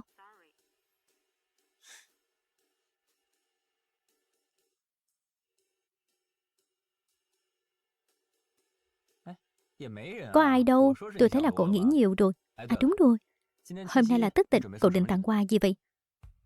Nè, tôi hỏi cậu đó. Nói gì đi chứ? Chồng yêu, chúc mừng Valentine đầu tiên, yêu anh nhiều. Một người còn chưa có bạn gái cho cậu mà cũng bày mua cho tôi à? Đúng vậy. Tôi đúng là chưa có bạn gái. Sao bị được với cơ trưởng cố chứ? Tuy tôi không đón tứ tịch nhưng tôi vẫn phải đi ăn chứ. Đi tìm cô ấy với tôi. Mệt quá. Đã 11h30 rồi, đi ăn thôi, tăng ca gì nữa. Bác sĩ Lam, chồng chị đẹp trai quá. Bác sĩ Lam, chị kết hôn từ bao giờ vậy? Sao không báo cho bọn em biết? Sao mọi người biết tôi kết hôn rồi? Đâu phải là mình nói. Chồng chị tới rồi, đang ở bên kia chờ.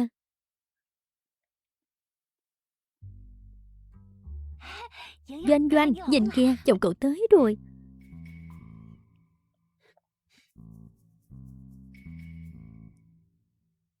Sao hai anh lại tới đây? Em vừa vào phòng mổ xong. Nghe đồng nghiệp em nói, rồi cô ấy bảo bọn anh ngồi đi đợi em, còn rót nước cho bọn anh đỡ chu đáo lắm. Em dâu, hôm nay chẳng phải là thức tịch sao? Có người muốn mời em đi ăn, nhưng gọi điện em là không nghe máy, nên sốt ruột lắm. Thế là bọn anh đến đây. Em làm xong việc rồi, nhưng bây giờ chẳng có tâm trạng đi ăn.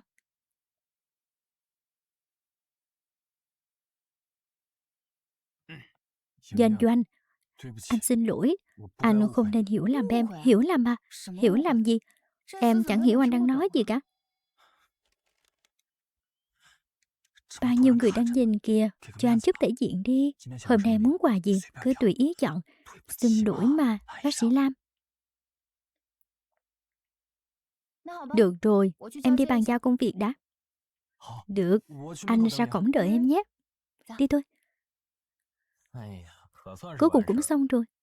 Từ lúc bước vào, cậu nói bao lần rồi, xin chào, tôi là chồng của Lam Doanh. Dịu đến thế sao? Đương nhiên rồi. Xin chào, tôi là chồng của Lam Doanh. Đưa chìa khóa xe cho tôi. Làm gì? Lát nữa tự bắt taxi về nhé. Dựa vào đâu chứ? Đi đừng cẩn thận. Đúng là có vợ rồi, quên luôn anh em. Bác sĩ Lam, đúng là trùng hợp quá, lại gặp cháu rồi. Chào bà Lục, lại gặp rồi. Chào cháu, đây là vợ của Cố Vân Trì à? Cô ta trông đúng kiểu hồ ly tinh, chẳng phải hàng đàng hoàng gì. Bác sĩ Lam, lần trước đúng là nhờ có cháu. Cảm ơn cháu nhé, không có gì, đó là trách nhiệm của cháu. Hiện giờ sức khỏe của dì thế nào? Khỏe hơn nhiều rồi, cảm ơn cháu. Mẹ cũng ở đây à? Thừa Phong, cậu Cố. Chào dì Bạch. Cậu Cố à, cháu đúng là cưới được một người vợ tốt. Cảm ơn dì Bạch, hôm nay đúng dịp thất tịch, cháu đưa cô ấy đi ăn. Vậy giờ không làm phiền hai đứa nữa. Hai đứa đi đi. Vâng, dì, tạm biệt. Mẹ, con đi đây, đi đi. Tạm biệt nhé. Con không biết anh Cố không ở đó. Đó là trọng điểm sao? Trọng điểm là con vô cớ bôi nhọ một người xa lạ, chẳng biết tôn trọng người khác gì cả. Mẹ, nếu con là con gái ruột của mẹ vẫn sẽ bên người ngoài như vậy sao? Nếu không có người phụ nữ đó thì bây giờ con đã là vợ của Cố Vân Trì rồi. Đúng là hết thuốc chữa. Cái tính hẹp hòi hay ghen tị của con suốt cuộc là học từ ai vậy? Mẹ nói cho con biết, dù không có bác sĩ Lam, cậu Cố cũng không thể cưới con. Tình yêu là hai bên cùng rung động, không phải mình con muốn là được.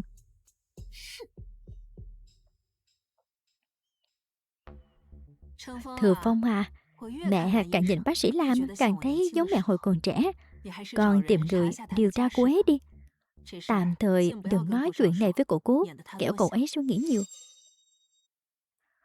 Vâng, đi lấy thuốc đi. Cảm ơn bác sĩ. Nếu không phải vì cô thì anh ta đâu phải ra ngoài tìm người phụ nữ khác. Tôi cũng đâu bị lây cái bệnh này. Khoa phụ khoa bên phải, còn có cả khoa thần kinh, khoa tâm thần.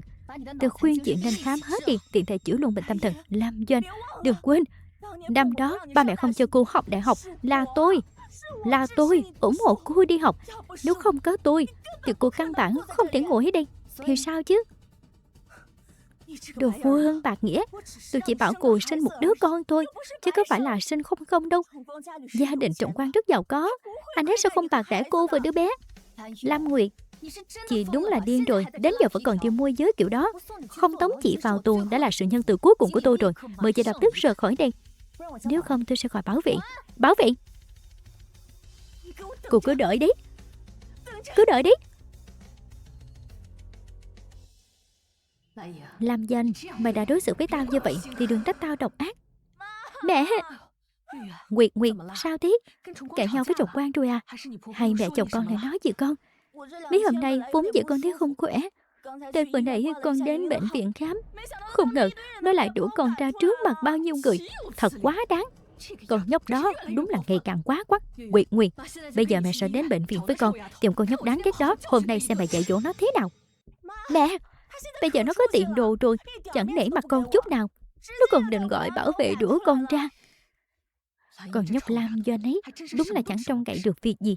Nhìn con xem, sau khi lấy chồng quan, nó lập tức sắp xếp công việc cho mẹ. Nguyệt, trong lòng mẹ hiểu rõ lắm.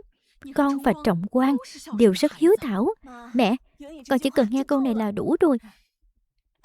Mẹ, thứ bảy này là sinh nhật mẹ. Trọng quan nói với con rồi. Đến lúc đó chúng con sẽ đặt một bàn ở nhà hàng để mừng sinh nhật mẹ. Nhân tiện bảo Doanh dẫn chồng đến gặp mọi người. Như thế nào? Được. Đến lúc đó tiện thể đòi cậu ta ít tiền sính lễ. Nhưng nó chẳng nói chúng ta rồi. Để con nghĩ cách báo cho nó.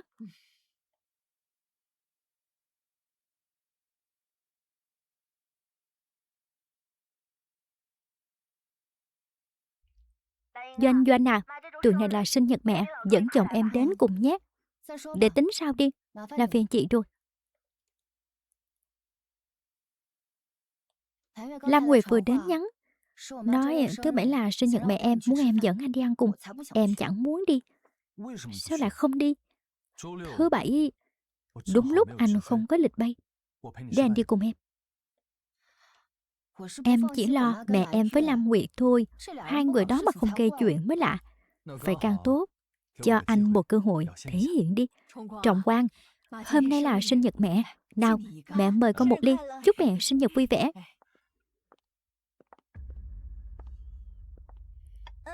Doanh Doanh, lại đây, ngồi. Doanh Doanh, không giới thiệu với cả nhà chàng đẹp trai ngồi bên cạnh sao? Cố Vân Trì, chồng em. Tiểu Cố, chào cậu. Tôi là chị gái của Doanh Doanh. Đây là chồng tôi, Châu Trọng Quang. Anh ấy mở mấy chuỗi siêu thị liền đấy. Nguyệt Nguyệt, nói thế nào nhỉ? Ra ngoài phải khiêm tốn một chút. Tiểu Cố, cậu làm nghề gì vậy? Tôi không thể bị được với anh rể đâu. Tôi chỉ nhận lương cố định, lái máy bay cho hàng không Đông Thịnh. Lái máy bay à? Chẳng phải cũng chỉ là tài xế sao? Vậy cậu là cơ trưởng. Cậu với Doanh Doanh quen nhau thế nào? Lam Nguyệt, chị hỏi nhiều quá rồi đó. Không làm cảnh sát đúng là phí thật. Tại sao Lam Doanh lại có thể lấy được người ưu tú như vậy, còn là cơ trưởng, còn mình chỉ lấy cho Trọng Quang béo ú? Được rồi, nếu mọi người đều đã có mặt. Doanh Doanh à, con và chồng con có phải là xin lỗi anh rể hay không? Lần trước hai đứa đánh nhau, chuyện này vẫn chưa tính sổ đâu. Mẹ, anh rể, chuyện này để con nói rõ, hay là để mọi người nói rõ, hoặc là con đăng lên nhóm gia đình để mọi người cùng phân xử? Mẹ, con không chấp kẻ nhỏ nha. Chuyện này bỏ qua đi. Không được, chuyện này nhất định phải nói cho rõ. Đúng vậy, không thể để anh rể chịu ăn vô cớ được. Đúng lúc tôi có một đoạn video có thể chứng minh sự trong sạch của anh rể. Mọi người xem đi.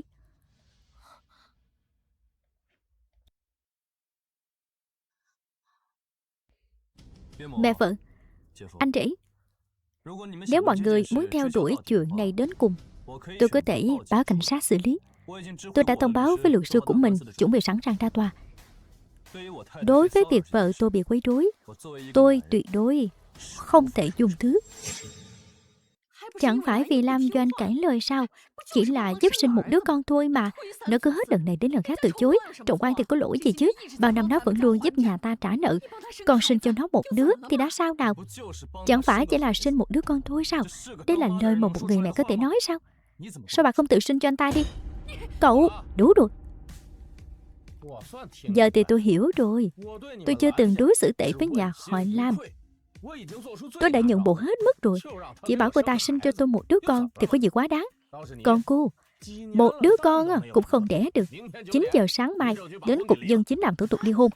Còn nữa, việc thu ngân ở siêu thị của tôi bà cũng đừng đến nữa. Chồng, Lam Doanh, mày làm cái nhà này thành ra thế này. Mày vừa lòng rồi chứ? Nguyệt Nguyệt, mau đuổi theo đi. Chồng ơi, Trọng Quang, chồng ơi, Trọng Quang à. Chồng ơi, chồng ơi, Trọng Quang, chồng ơi. Tự dưng tâm trạng của em tốt hẳn lên. Cạn ly. Nào, cảm ơn chồng. Trọng Quang, Trọng Quang à. Con yên tâm, con nhỏ đó chỉ giỏi mạnh miệng thôi, nó không dám báo cảnh sát đâu. Chồng ơi, anh cứ yên tâm, em sẽ không để anh phải ngồi tù đâu. Tôi mặc kệ cô ta có báo cảnh sát hay không, dù sao tôi cũng không nuôi thêm con gà mái không biết đẻ trứng. 9 giờ sáng mai gặp ở cục dân chính. Chồng ơi. Mẹ, Trọng Quang thật sự muốn ly hôn con phải làm sao đây? Không thể ly hôn được. Ly hôn thì nào của nhà mình biết làm sao. Hơn nữa, con còn không thể sinh con mau đuổi theo đi. Dù có phải quỳ, con cũng phải quỳ đến khi Trọng Quang tha thứ cho con. Mau đi đi, mau lên.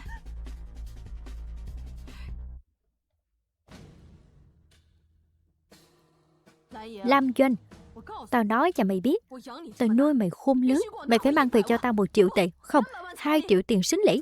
Nếu không thì đừng trách tao vô tình. 2 triệu? Sao bà không đi cướp luôn đi? Sao? Hai người họ không cho bà hút máu nữa, định quay sang hút máu tôi à? Còn cậu nữa, muốn cưới con gái tôi thì phải đưa 2 triệu tiền sính lễ, nếu không thì nhà tôi không chấp nhận. Lý Trúc Quân, bà tức đến hồ đồ rồi sao? Hai chúng tôi đã kết hôn rồi, muốn có tiền sính lễ thì bà bảo chúng tôi ly hôn đi. Đừng nói 2 triệu, đến 2 xu tôi cũng không đưa cho bà. Chẳng phải Lam Nguyệt sắp ly hôn sao? Bà cứ gả Lam Nguyệt thêm lần nữa, rồi tôi thêm một lần sính lễ. Còn khốn này, để tao đánh chết mày. Lý Trúc Quân, tôi khuyên bà cút ngay đi, nếu không tôi sẽ báo cảnh sát ngay. Tôi chờ đó.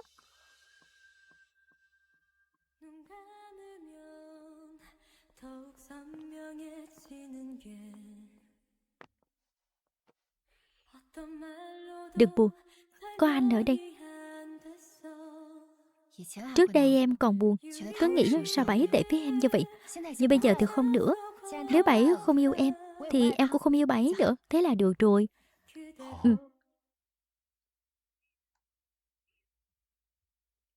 Không ngờ cơ trưởng Cố đáng tin thật. Em cứ tưởng anh không đối phó nổi bà ấy. Anh vốn luôn rất đáng tin mà, đặc biệt là trong chuyện tình cảm. Anh đảm bảo tuyệt đối chung thủy với vợ. Đừng vội nói chắc như đinh đóng cột thế, kể sau này từ phá mặt. Em không tin anh sao? Sao em không tin anh? Trông anh giống người không đáng tin à. Hôm đó anh không muốn chịu trách nhiệm, còn nói chúng ta chỉ là người xa lạ. Anh quên rồi nhưng em thì chưa. Bác sĩ làm đúng là thù dai thật. Hôm đó là tình huống đặc biệt. Anh đã hiểu lầm em. Với lại giờ chúng ta đã kết hôn rồi, như vậy còn chưa đủ có trách nhiệm sao? Anh kết hôn là vì áp lực từ gia tộc, chứ đâu thật lòng muốn cưới em. Anh sai rồi. Nếu anh không muốn thì chẳng ai ép được anh.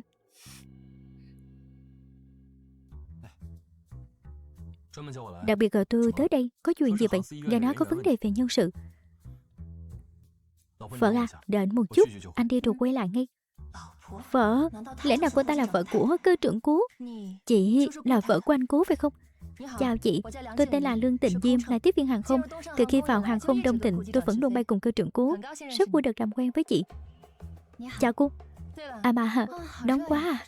Xong ngoài hết tờ chút đi. Tiếp viên trưởng, cô cần phải ra vẻ như vậy không? Lại còn ngay trước mặt em dâu nữa. Anh nói vậy là có ý gì? Tôi chỉ giới thiệu bản thân mà thôi. Tôi nói đều là sự thật cơ mà. Chính anh cứ tích nghĩ theo hướng xấu, tôi biết làm sao được. Đừng tưởng ai cũng là đồ ngốc.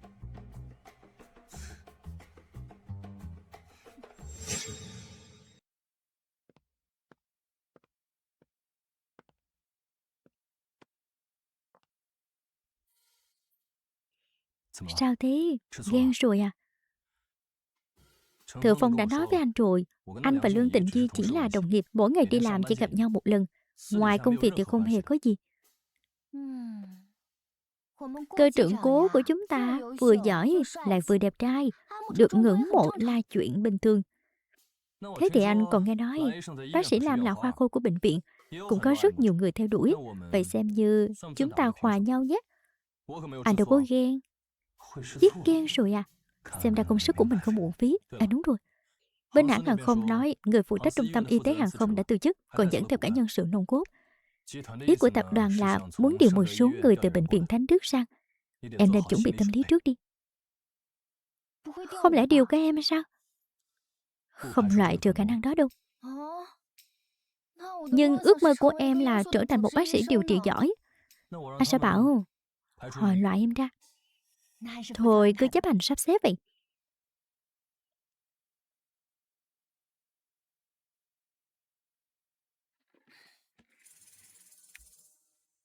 Viện trưởng tìm cậu có chuyện gì vậy?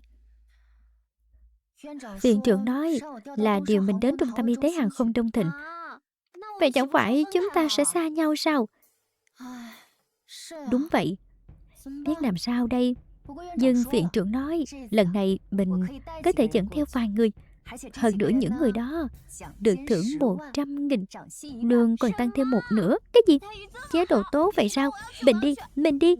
Nếu cậu không dẫn mình theo thì mình tuyệt giao với cậu. Yên tâm đi, sao mình có thể bỏ rơi cậu? Biết đây là cậu tốt với mình nhất mà. Bảo bối Doanh Doanh, cậu đúng là thần tài của mình. Em đồng ý rồi à? Thưởng 100.000, lương còn tăng thêm một nửa. Hơn nữa viện trưởng còn nói Chỉ đi 1 năm vẫn có thể quay về bệnh viện Thánh Đức. Anh mong em được làm việc em yêu thích, đừng ép bản thân phải chịu thiệt. Cơ trưởng Cố, có phải anh hiểu lầm em rồi không? Em đâu có ép bản thân, là em tự muốn đi mà. Em muốn trải nghiệm môi trường mới. Hơn nữa, Điềm Điềm cũng đi cùng em. Sức hấp dẫn của việc được làm cùng anh còn không bằng Điềm Điềm sao? Đương nhiên rồi, đàn ông sao quan trọng bằng chị em chứ. Nào, ăn hết trái cây đi. Bên nhà họ Cố gần đây có gây khó dễ cho hai đứa hay không? Sao vậy? Mẹ nghe được vài lời đồn, nghe nói Phương Lâm đang lôi kéo các cổ đông của tập đoàn, muốn con trai của cô ta làm người thừa kế. Đúng là nực cười. Cô ta tưởng cổ đông đều là đồ ngốc hết hay sao? Phương Lâm là vợ hiện tại của ba Vân Triền, một ả tiểu tam trơ trẽn. Phương Lâm muốn con trai cô ta làm người thừa kế, thật ra là đang đẩy mình vào hố lửa. Người thừa kế dễ làm đến vậy sao? Cả gia đình nhà họ Cố chẳng có ai là người dễ đối phó. Mẹ với bạn trai trẻ của mẹ sao rồi? Chuyện của mẹ thì bớt tò mò đi. Hiếm thấy thật, biết quan tâm mẹ rồi cơ đấy. Quả nhiên lấy vợ rồi trưởng thành hơn. Doanh, mẹ phải cảm ơn con thật nhiều. Hai vị tạm dừng công việc một chút, để tôi giới thiệu sơ qua. Hai vị này là đồng nghiệp mới được điều từ bệnh viện Thánh Đức sang. Đây là phó chủ nhiệm của chúng ta. Chào mọi người, tôi là Lam Doanh, được điều từ bệnh viện Thánh Đức sang. Chào mọi người, tôi là Kỷ Điềm Điềm. Lam Doanh, Kỷ Điềm Điềm phải không? Hoan nghênh. Còn cô thì sao? Ngô Giai. Thái độ gì vậy? Chủ nhiệm, tôi còn rất nhiều việc phải làm. Tôi xin phép đi trước. Tôi đâu có như vài người có chống lưng. Chúng tôi chỉ biết dựa vào bản thân. Có chống lưng hay không, cứ nhìn vào công việc là biết. Được rồi, làm việc đi. Đây là chỗ ngồi của hai cô. Đi làm việc đi. Được, cảm ơn chủ nhiệm.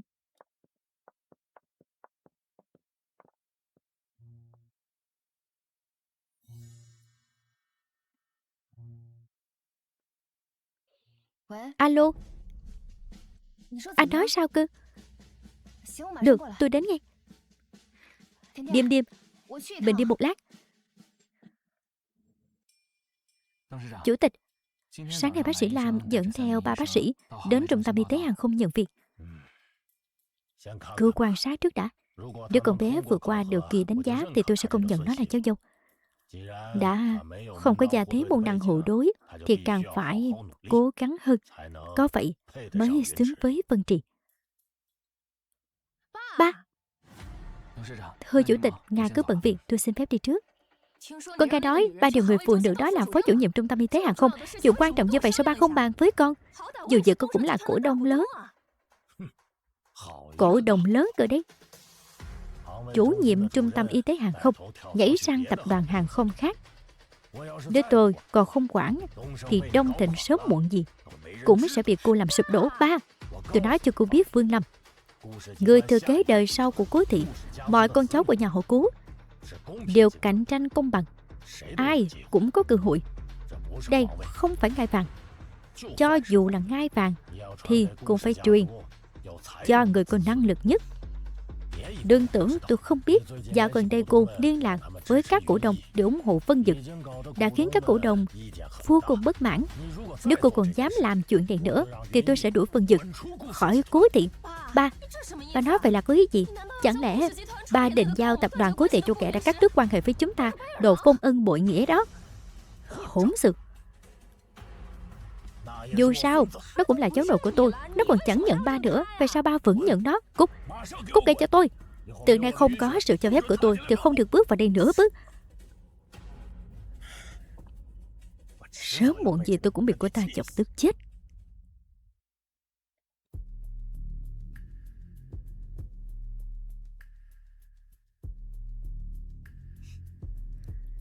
Bác sĩ Lam, cô được điều đến đây từ khi nào vậy? Sao lại rời bệnh viện? Làm việc ở đây vất vả lắm. Hôm nay là ngày đầu tiên tôi đến. Còn vì lý do được điều đến đây thì vì lương ở đây cao hơn ở bệnh viện. Cơ trưởng Cố không chu cấp cho cô sao? Vậy ý cô là phụ nữ sau khi kết hôn thì nên ở nhà làm nội trợ để chồng nuôi à? Bác sĩ Lam, tôi chỉ đùa thôi. Tôi cứ tưởng cô cũng đang đùa. Tôi không hề đùa. Lý do tôi được điều đến đây đúng là vì lương ở đây cao hơn. Hơn nữa, đổi môi trường mới cũng tốt. Bác sĩ Lam còn việc gì nữa không? Cơ trưởng Cố đang bận không có thời gian gặp cô.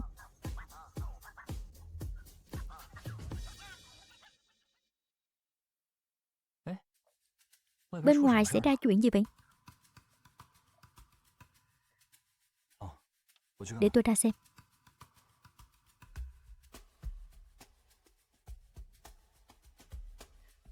Tôi đến đây là để làm việc, không phải là tìm chồng tôi. Hơn nữa, dù tôi có đến tìm chồng của mình á, thì liên quan gì đến cô chứ?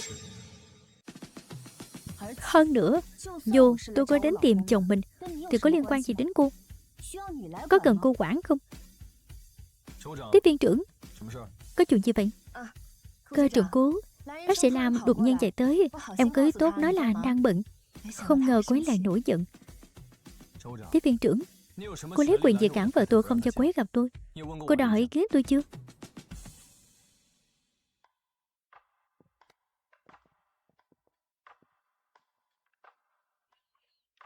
Lần sau em đến tìm anh thì gọi cho anh sẽ ra đón em. Em không đến tìm anh, em đến làm việc mà. Em đến để kiểm tra hộp y tế. Đúng là cuồng công việc mà. Em thật sự đến để kiểm tra hộp y tế hay là lấy cớ đến để gặp anh hả? Em thật sự đến để kiểm tra hộp y tế. Đừng làm phiền em làm việc. Được rồi.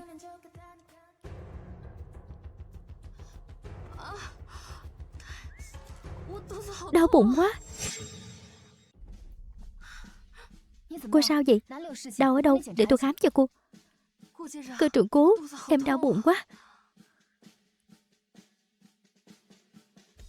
Tiếp viên trưởng, nếu đúng là như vậy thì chuyến này của tạm thời đừng bay nữa.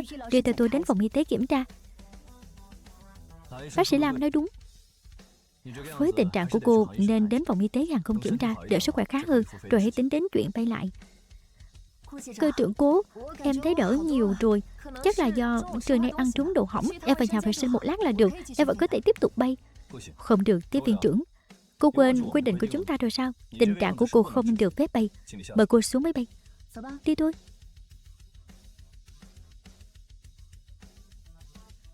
Cuối cùng cũng có người trị được cô ta. Phiền cô gọi một tiếp viên trưởng khác tới. Được, cơ trưởng Cố. Nhanh vậy sao? Có chuyện gì vậy? Đừng để Lương Tịnh Di bay cùng chuyến với chúng ta nữa. Đổi cô ấy đi, không thành vấn đề. Tôi cũng chướng mắt cô ta lắm. Từ sau khi cậu kết hôn, cô ta như phát điên vậy. Bảo đổi thì cứ đổi, lắm lời thế làm gì? Được, cậu cứ nói sao thì làm vậy.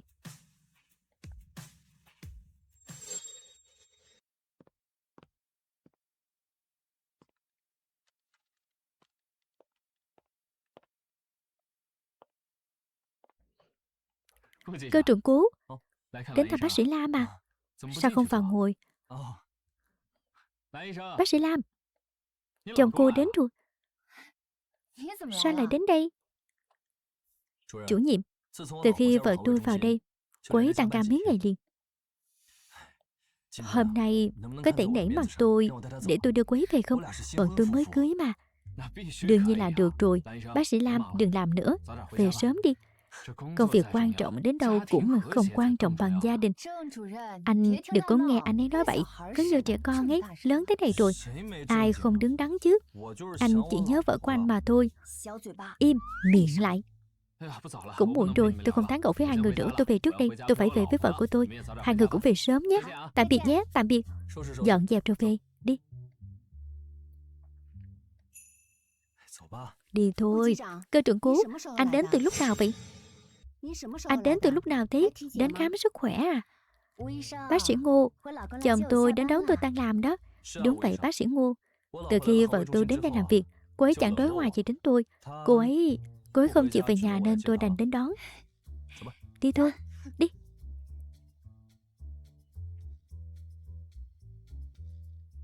Đồ hồ ly tinh.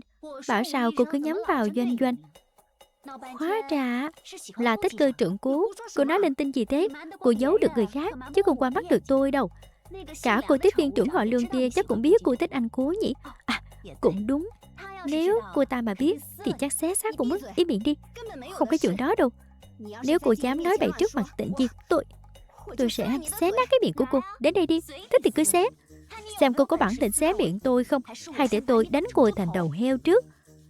Tưởng tôi không dám ra tay à? Tôi nói cho cô biết, nếu cô còn dám sau lưng nói xấu Doanh Doanh nhà tôi thì lần sau cái miệng nát sẽ là của cô.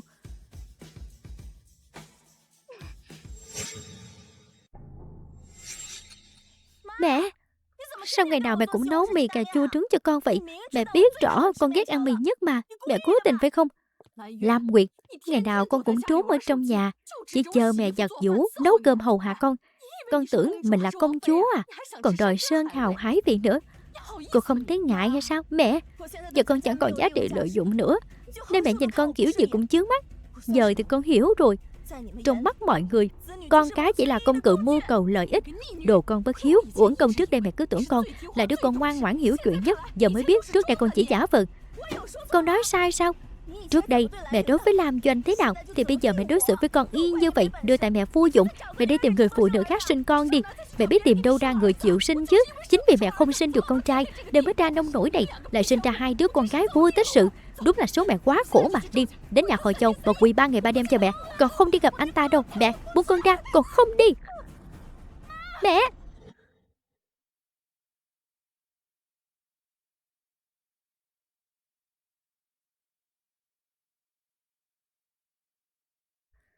Lam Doanh, em mau về đi. Chị cãi nhau với mẹ vài câu, lỡ đẩy mẹ một cái, mẹ bị đập đầu chảy máu rồi.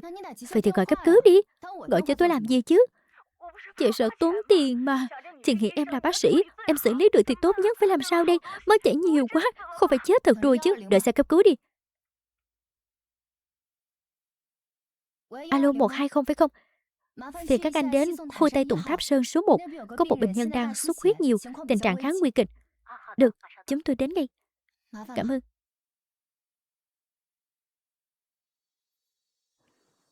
Đưa đến bệnh viện Thánh Đức phải không? Anh sẽ lái xe đưa em đến đó. Anh có hối hận không? Hối hận chuyện gì? Hối hận vì lấy em.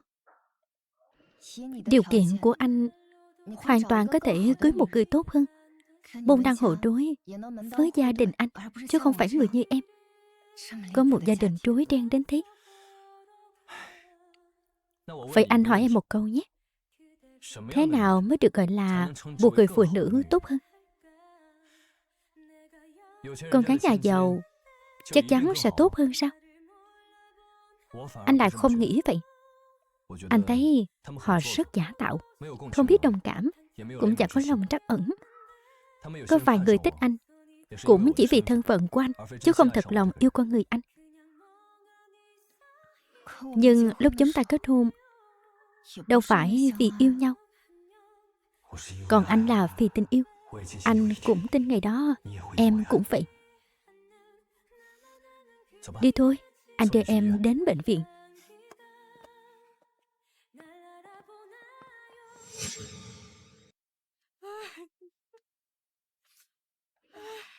Em trễ, cậu đến rồi à? Tôi xem kết quả rồi, không có vấn đề gì, chỉ đau vết thương ngoài da thôi. Bắt xe về nhà đi. Tôi bị thế này rồi, sao lại không được nằm viện? Lam Doanh, tôi thấy cô cố ý thì có, tin hay không tùy bà. Với tình trạng của bà mà nằm viện chỉ là lãng phí tài nguyên y tế. Lam Doanh, em có biết không, chị cãi nhau với mẹ cũng là vì em. Vậy nên em phải chịu trách nhiệm. Tiền khám và tiền thuốc tổng là 246 tệ tôi trả rồi, còn phải chịu trách nhiệm gì nữa? Bắt xe về hả? Thế này đủ chưa? Vài trăm tệ mà muốn đuổi tôi đi à? Con rể à? Mẹ xem tin tức rồi, con có khối tài sản cả chục tỷ, cho mẹ 100 triệu cũng đâu quá đáng. Đi. Đây. Tối nay bạn rất có thể sẽ lại đến. Ở khách sạn vẫn an toàn hơn.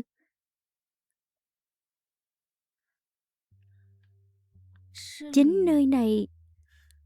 Doanh Doanh, vì cuộc hôn nhân thất bại của ba mẹ nên anh luôn bài xích chuyện yêu và kết hôn, cho đến khi em xuất hiện, đã hoàn toàn thay đổi cuộc sống của anh.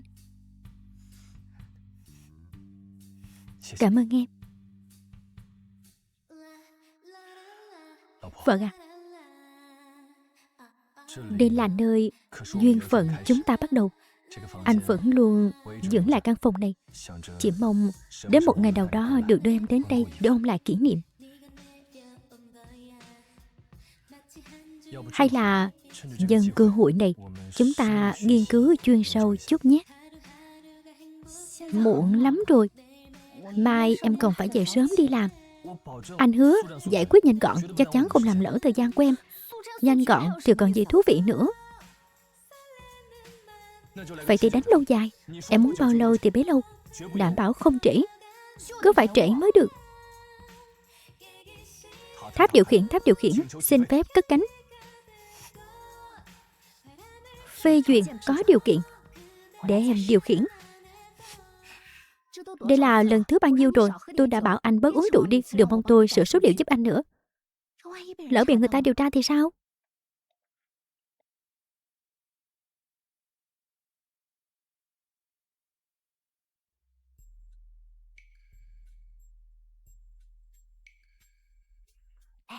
Bác sĩ Ngô, tôi phát hiện bác sĩ Ngô cũng thích chồng cậu. Cậu nói xem, nếu cô họ Lương biết, hai người họ có đánh nhau không? Có thể lắm. Hay là tìm cơ hội cho cô Lương biết đi. Biết ngay cậu cũng muốn xem náo nhiệt. Yên tâm, để mình sắp xếp. Cậu đang làm gì vậy? Sắp xếp báo cáo sức khỏe của tổ bay. Mình nghi ngờ bác sĩ Ngô đã làm giả số liệu trong này.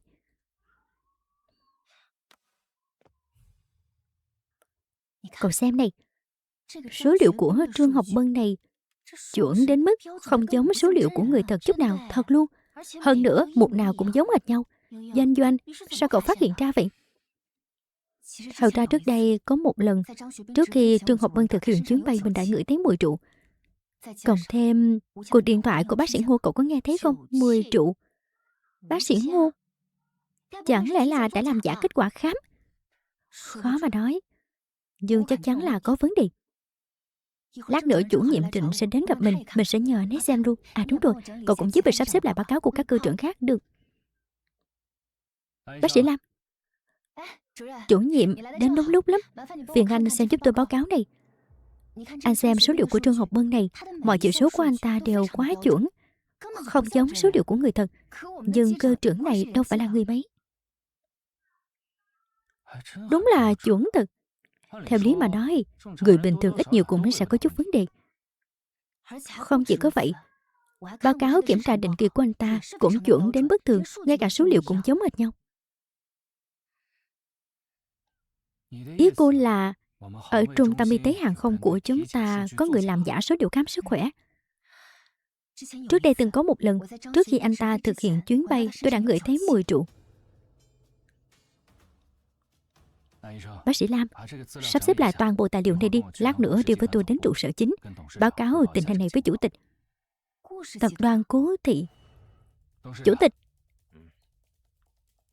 Chào chủ tịch. Nói xem, cô đã phát hiện những gì? Tôi nghi ngờ có người đã can thiệp vào báo cáo khám sức khỏe của các cơ trưởng. Tất cả số liệu đều hoàn hảo bất thường. Thực tế thì không thể hoàn hảo vậy được.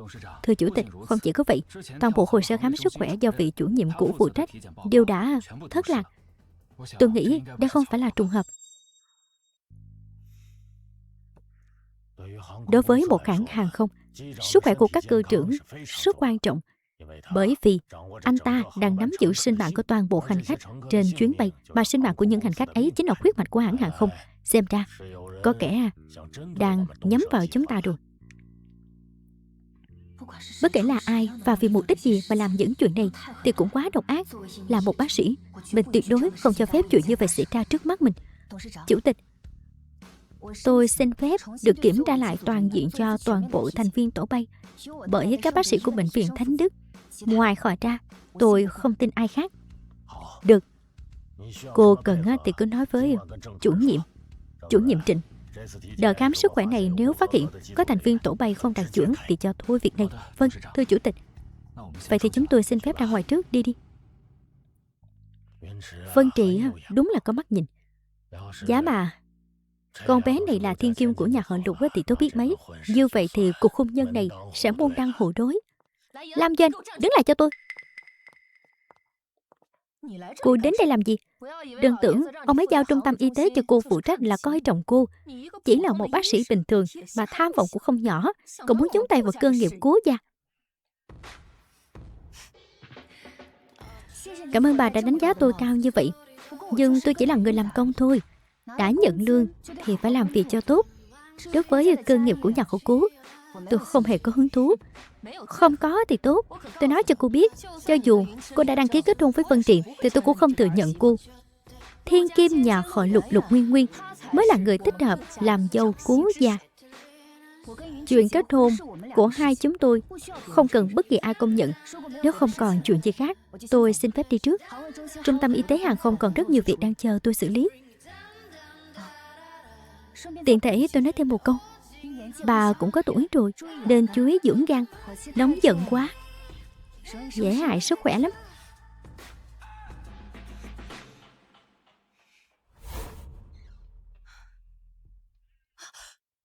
Con đến từ lúc nào vậy? Sao chẳng có tiếng động gì thế? Sớm muộn gì cũng bị con dọa chết mất.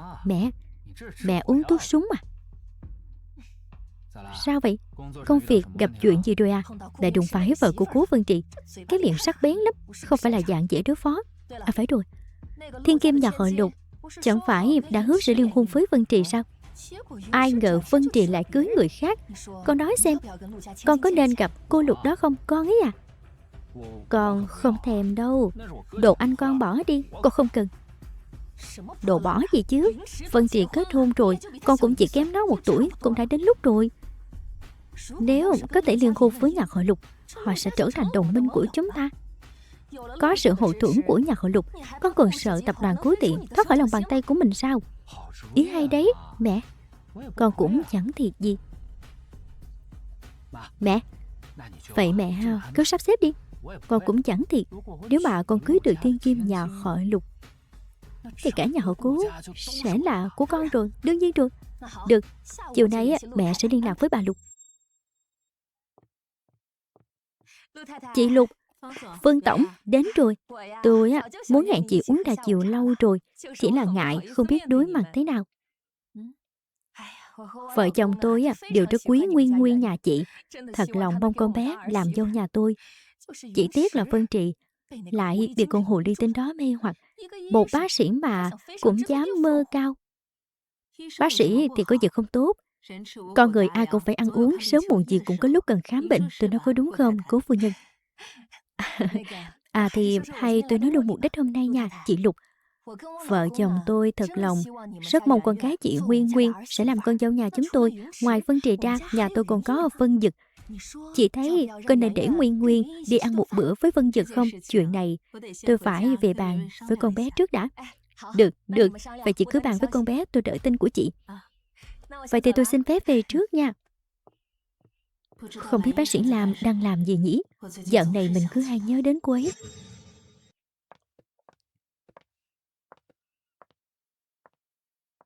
Nguyên Nguyên, lại đây. Ba, mẹ, con còn hẹn Tư Minh đi mua sắm. Có gì thì nói nhanh đi. Nguyên Nguyên, con biết Cố Vân Trì có một người em trai cùng cha khác mẹ chứ? Cố Vân Dực hả? Con gặp vài lần ở các buổi tiệc rồi, không giống Cố Vân Trì. Anh ta giống người bên phía mẹ hơn. Hôm nay mẹ của cậu ta đến spa của mẹ. Bà ấy rất muốn con làm con dâu nhà họ. Bên Vân Trì thì không còn hy vọng rồi. Còn con muốn cân nhắc Vân Dực hay không?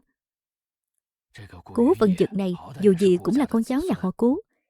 Giờ cũng đã vào làm ở Cố thị rồi. Nếu con gả cho cậu ta, chắc cũng sẽ không thiệt thòi đâu. Con hãy suy nghĩ kỹ đi. Con đồng ý. Ba, mẹ, con đồng ý cuộc hôn nhân này. Con đồng ý lấy Cố Vân Dực. Tôi đợi anh nửa tiếng rồi đây. Dù gì, tôi cũng làm ở tập đoàn Cố thị, đâu giống công ty nhỏ nhà cô muốn về là về. Công ty nhà tôi là công ty nhỏ. Tuy không bằng nhà anh, nhưng cũng là công ty niêm yết. Nếu không, ba mẹ anh đã chẳng chủ động bàn chuyện liên hôn với ba mẹ tôi. Liên hôn? Cô vốn là đối tượng của Cố Vân Trì. Giờ cô còn thích anh ấy không? Nếu anh không thật lòng đến xem mắt thì thôi vậy. Đừng giận mà. Sau này còn sống với nhau thế nào đây? Tôi không muốn cưới một người vợ hở chút là nổi nóng. Nếu tôi cưới cô có thể mang lại cho tôi điều gì? Vừa nãy còn chê nhà tôi là công ty nhỏ, giờ đã bắt đầu tính toán rồi hả? Nhưng anh cứ yên tâm, ba mẹ tôi rất cưng chiều tôi. Dù sau này tôi lấy ai, họ cũng sẽ dốc toàn lực ủng hộ. Tôi sẽ bảo mẹ tôi liên hệ với mẹ cô để bàn chuyện liên hôn. Nhưng có một điều tôi phải nói trước với cô. Công việc của tôi rất bận, tôi không thích bị người khác quản. Đặc biệt là hạn chế tự do của tôi. Anh yên tâm, tôi cũng lười quản anh. Vậy thì tốt. Hợp tác vui vẻ. Hợp tác vui vẻ gì chứ? Đây là hôn nhân hay là giao dịch?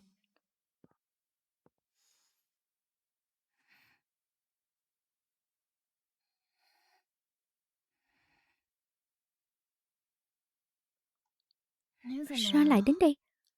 Em thế này thì sao anh yên tâm được? Công việc quan trọng đến đâu cũng không quan trọng bằng sức khỏe. Mà thì phải về nhà nghỉ ngơi. Không sao đâu, qua giai đoạn này là ổn. Về nhà ngủ đi.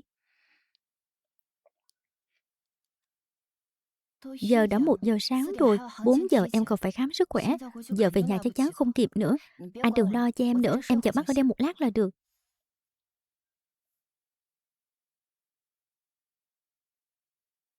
Em không về thì anh cũng không về.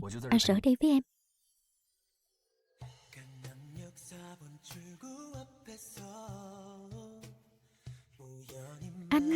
Anh làm gì vậy? Đây là văn phòng, lỡ đồng nghiệp của em nhìn thấy thì sao? Giờ này rồi, bên ngoài chẳng còn ai đâu. Giờ cả công ty chỉ còn mình em thôi. Thôi được rồi, đừng quậy nữa. Anh mau về đi, chẳng còn mấy tiếng để ngủ nữa đâu. Hay thế này nhé, anh mua cho em một chiếc giường gấp. Bình thường có thể dùng làm ghế sofa. Lúc mệt em có thể nằm nghỉ. Nếu anh đến nữa, biết đâu còn đỡ chật hơn. Anh nghĩ linh tinh gì thế? Anh muốn em được nghỉ ngơi cho tốt thôi. Nếu thật sự muốn em nghỉ ngơi thì đừng đến văn phòng em vào nửa đêm nữa. Lỡ đồng nghiệp của em nhìn thấy, sau này em còn mặt mũi nào ở đây nữa. Chúng ta là vợ chồng mà, lại còn là vợ chồng son. Thế này mới bình thường, không thế mới là bất thường. Anh nghe ai nói vậy? Đau. Phu nhân xin nương tay. Phi phu biết sai rồi. Đúng là chẳng biết xấu hổ. Đây là văn phòng chứ không phải là nhà cô ta đâu. Lại còn đưa đàn ông đến ngủ qua đêm. Ghê tởm thật. Ngô Giai, miệng cô lại ngứa rồi phải không? Hay để tôi xé rách rồi khâu lại nhé. Tôi nói sai à? Cô ta đúng là đồ không biết liêm sĩ, đồ hồ ly tinh, mê hoặc cả cơ trưởng cố. Sau này còn để tôi nghe thấy mấy lời đó nữa, tôi sẽ lập tức đuổi cô ra khỏi trung tâm.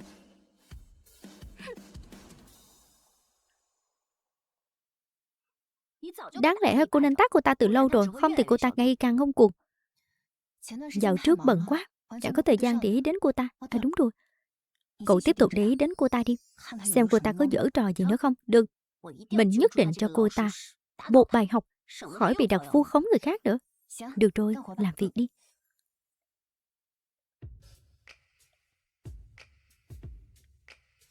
Nói anh nghe này, hôm nay em đã đánh một người ngay sau khi anh rời đi. Đánh ai vậy? Chính là Ngô Giai. Cô ta mắng Doanh mặt dày, tùy tiện dẫn đàn ông vào văn phòng, lại còn mắng cậu ấy là hồ ly tinh. Đây cũng đâu phải là lần đầu cô ta như vậy, em nghe thấy mấy lần rồi. Đánh hay lắm, lần sau còn xảy ra chuyện này, cứ đánh tiếp, mọi hậu quả anh sẽ chịu. Sao? Không sợ em ảnh hưởng danh tiếng của anh à? Em lý lẽ còn rõ ràng sợ gì chứ?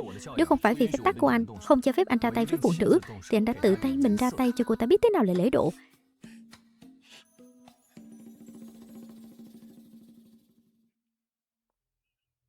Bác sĩ Ngô, vừa đi kiểm tra nồng độ cồn cho cơ trưởng Trương phải không? Có vấn đề gì không? Bác sĩ Lam, bác sĩ Kỷ, hai người cưới gì hả? Nghi ngờ tôi gian lận à? Chúng tôi đâu có dám nói như vậy. Chỉ là gần đây có nhiều lời đồn. Hai người muốn chứng minh sự trong sạch thì tốt nhất nên mời cư trưởng Trương quay lại kiểm tra nồng độ cồn lần nữa. Bác sĩ Kỷ, phiền cô gọi cho cư trưởng Trương, bảo anh ấy quay lại để kiểm tra. Lam Doanh, Kỷ Điềm Điềm là người của cô. Hai người thông đồng vu khống tôi, kiểm tra thì kiểu gì cũng nói có vấn đề. Vậy để bác sĩ khác kiểm tra được chứ? Nếu cô vẫn chưa yên tâm thì phải mời toàn bộ nhân viên của hãng hàng không đến cùng chứng kiến thế nào.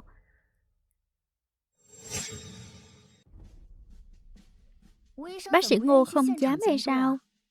Vì chột dạ à? Tôi chỉ muốn tránh hiểm nghi thôi. Kết quả kiểm tra đã có. Nồng độ cồn vượt mức nghiêm trọng. Không thể nào, chắc chắn máy đo bị hỏng rồi. Lúc nãy tôi đo vẫn bình thường mà. Nếu chỉ một máy hỏng thì còn có thể, nhưng chúng tôi đã chuẩn bị 3 máy mới. Bao nhiêu người đều chứng kiến, cô còn chối cãi nữa. Cơ trưởng trường đã bị khống chế. Tôi cũng đã báo cáo với chủ tịch. Trước khi có kết luận cuối cùng, cơ trưởng trường không được phép bay. Còn bác sĩ Ngô, cô còn gì để nói hay không? Là cô giăng bẫy hãm hại tôi sẽ báo với trưởng khoa. Đến nước này mà vẫn không biết hối cải. Đúng là hết thuốc chữa. Tôi sẽ lập tức báo cáo việc này. Mời cô rời khỏi hàng không Đông Thịnh. Tôi sai rồi, tôi biết sai rồi. Tôi sẽ không bao giờ gian lận nữa. Xin cô đừng báo lên trên. Không có chút đạo đức nghề nghiệp nào xem thường sự an nguy của hành khách. Cô không xứng là bác sĩ hàng không.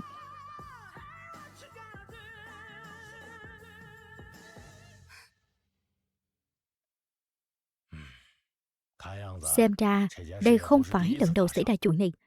May mà chưa gây ra hậu quả nghiêm trọng. Nếu không, Cố thị không gánh nổi hậu quả này. Cô làm rất tốt. Nếu không nhờ cô, sao không ai phát hiện ra chuyện này? Cảm ơn cô. Đó là trách nhiệm của tôi thôi. Chủ tịch quá lời rồi.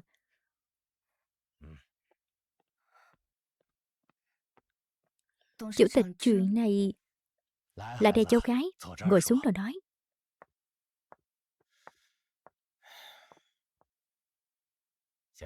Giờ ở đây không còn người ngoài nữa.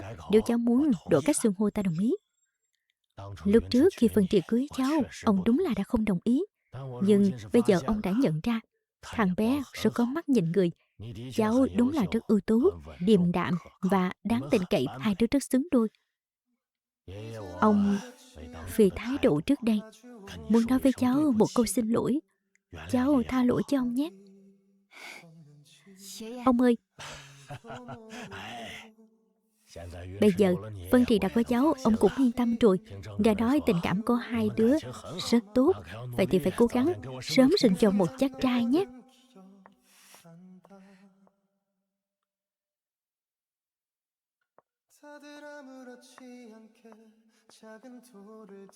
Sao thế?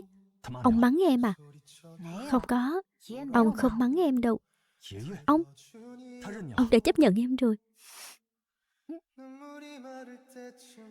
Nhờ cách xử lý lạnh nhạt của cậu Cú, ông nội đã nhìn rõ năng lực của em, cũng thấy được phẩm chất tốt đẹp của em. Vì thế, ông đã nghiêm túc xin lỗi em. Vốn dĩ em đã rất tốt rồi, là người nhà họ Cú, không có mắt nhìn. Cảm ơn anh. Cố phu nhân, chị nói cảm ơn tôi thì chưa đủ đâu. Phải thể hiện bằng hành động chứ.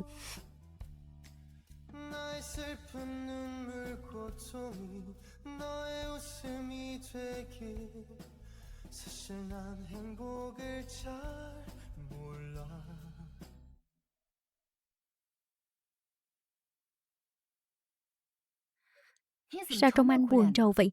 Hiếm khi thấy anh như thế này. Em gái anh ngày mai đính hôn. Vị hôn phu của con bé là Cố Vân Dực, là em trai cùng cha khác mẹ của Vân Trì. Ngày mai em không đi dự đính hôn hay sao? Em không nghe Vân Trì nhắc tới, chắc là không đi đâu. Hình như quan hệ giữa họ không được tốt, hầu như chẳng qua lại gì.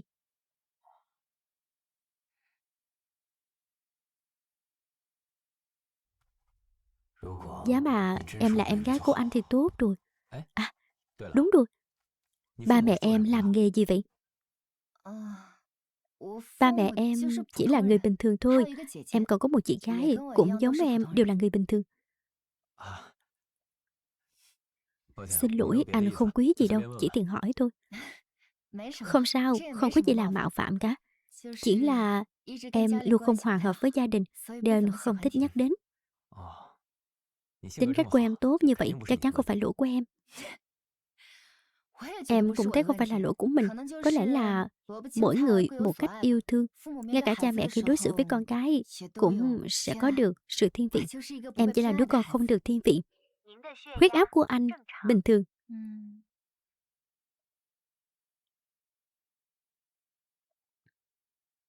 Các chỉ số đều không có vấn đề gì. Anh có thể lên máy bay rồi. Được rồi. Không ngờ một người ưu tú như vậy lại lớn lên trong hoàn cảnh như thế. Vậy đi trước nhé. Thừa Phong à, có khi nào bác sĩ Lam á không phải con ruột của họ không? Không thì sao họ lại đối xử tệ như vậy? Một của con gái tốt như thế, làm cha mẹ nào mà không thương chứ?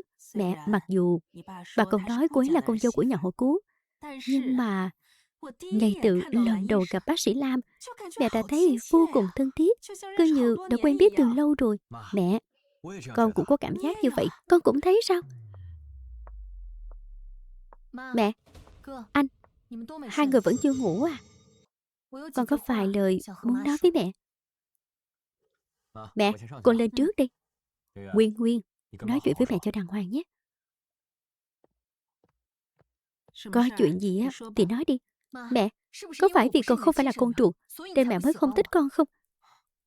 Trong lòng con hẳn cũng hiểu rõ, việc mẹ không thích con không hề liên quan đến chuyện đó, mà là vì những việc con đã làm trong cái nhà này quá đáng quá rồi. Ngày mai con đến hôn rồi cũng sẽ dọn sang đó ở. Dù gì cũng là mẹ của con, mẹ có lòng nhắc con một câu. Sang bên đó, nhớ biết chừng mực, người giúp việc cũng là người, hãy biết đặt mình vào vị trí của họ. Mẹ, mẹ có biết mẹ chồng con đối xử với giúp việc như thế nào không? Bà ấy nói, giúp việc thì mãi là giúp việc, phải đặt ra quy củ cho họ. Có vậy họ mới biết nghe lời. Cho nên nhà họ Cố gây dựng được cơ nghiệp lớn như vậy đều có lý do cả.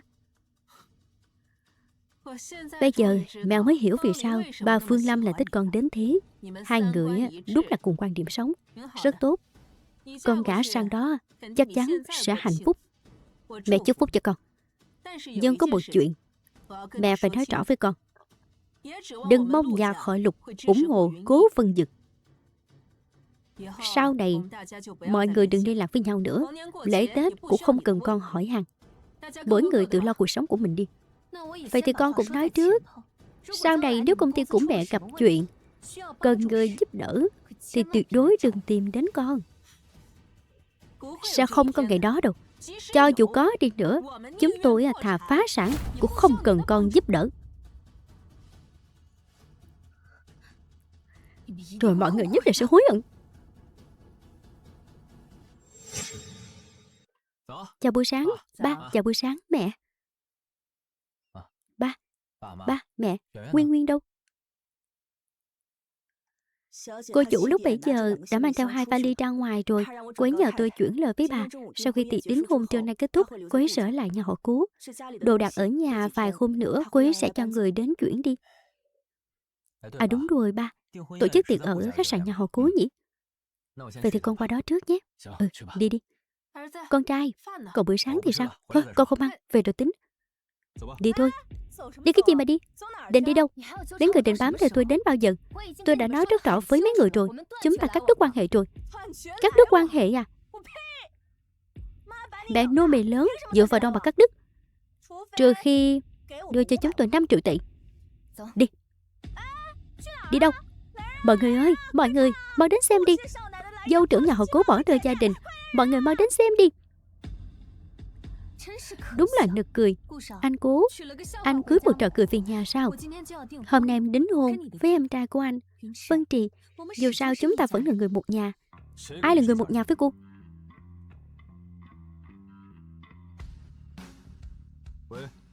Đội trưởng đội bảo vệ đâu? Lập tức đuổi mấy kẻ gây rối ra ngoài. Vĩnh viễn cấm bước chân vào đây nữa. Cậu! Chỗ này khó chịu sao? Hay là chỗ này cũng khó chịu à? Để em nghe thử nhé. Đúng rồi, chính là chỗ này.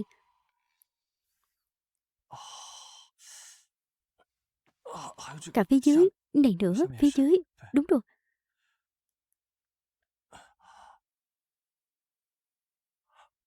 Em nghe không thấy có vấn đề gì mà. Chỉ là tim đập hơi nhanh thôi. Sao mà tự dưng anh lại thấy khó chịu vậy? Lam Doanh, anh nói em nghe. Anh thấy hình như mình bị mắc bệnh tương tư rồi. Không cần của bác sĩ Lam thì sẽ chết. Phiền ghê, anh làm em sợ muốn chết. Nè lão Cú, bác sĩ Lam, anh cũng khó chịu quá à. Anh cũng khó chịu. Hai người làm anh còn khó chịu hơn nữa. Để em đi rót cho anh cốc nước. Ở lại ăn cơm nha. Chồng mà anh trổ tài đi thôi. Anh cũng mới sống thêm vài năm. Sống thêm vài năm cái gì chứ. Bây giờ tôi nấu ăn, tôi nói cho cậu biết, đảm bảo ăn xong sẽ sống lâu trăm tuổi. Cậu đợi đó. Nè, đợi đã.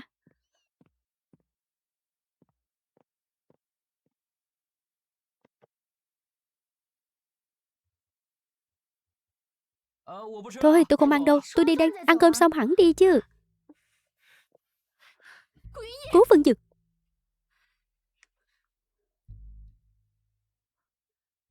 Anh có biết hôm nay là ngày gì không? Hôm nay là ngày chấm tay đính hôn. Nhị thiếu gia, nhớ quay lại tìm em nhé.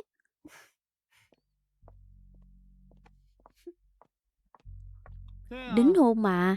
Tôi có nói là không đính hôn đâu. Vậy bây giờ anh đang làm gì? Anh xem tôi là gì? Lục Nguyên Nguyên.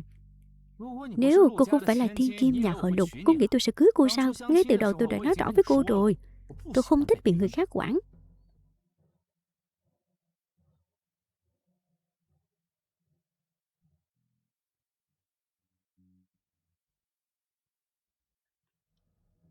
Bây giờ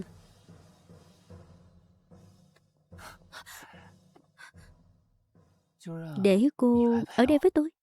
Nếu cô không phải là thiên kim nhà họ Lục, cô nghĩ tôi sẽ cưới cô sao?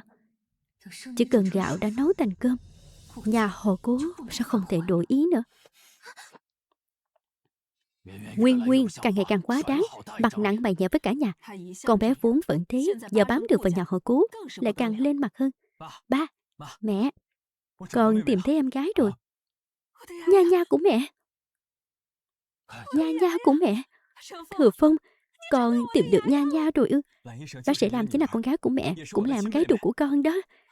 Con gái của mẹ đã được tìm thấy rồi, tìm thấy rồi, tìm thấy rồi, tìm thấy rồi. Thằng nhóc Vân Trì này là thành em đẻ của con. Vẫn còn bữa sáng này, ngửi thấy mùi là cậu mò tới ngay. Cười nham hiểm thế. Chắc chắn chẳng có chuyện gì tốt, đoán xem. Chẳng lẽ vợ tôi thật sự làm cái ruột của cậu? Cậu thật sự thành anh vợ của tôi rồi. Đến chuyện này cậu cũng biết rồi à?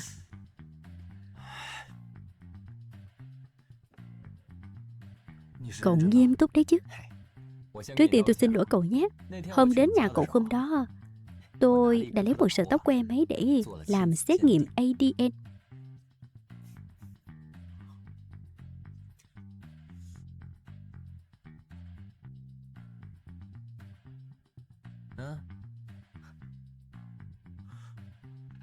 Cô ấy là thiên kim thật của nhà họ Lục. Vậy thì là em gái của Lục Thừa Phong. Nào, gọi một tiếng anh vợ nghe xem.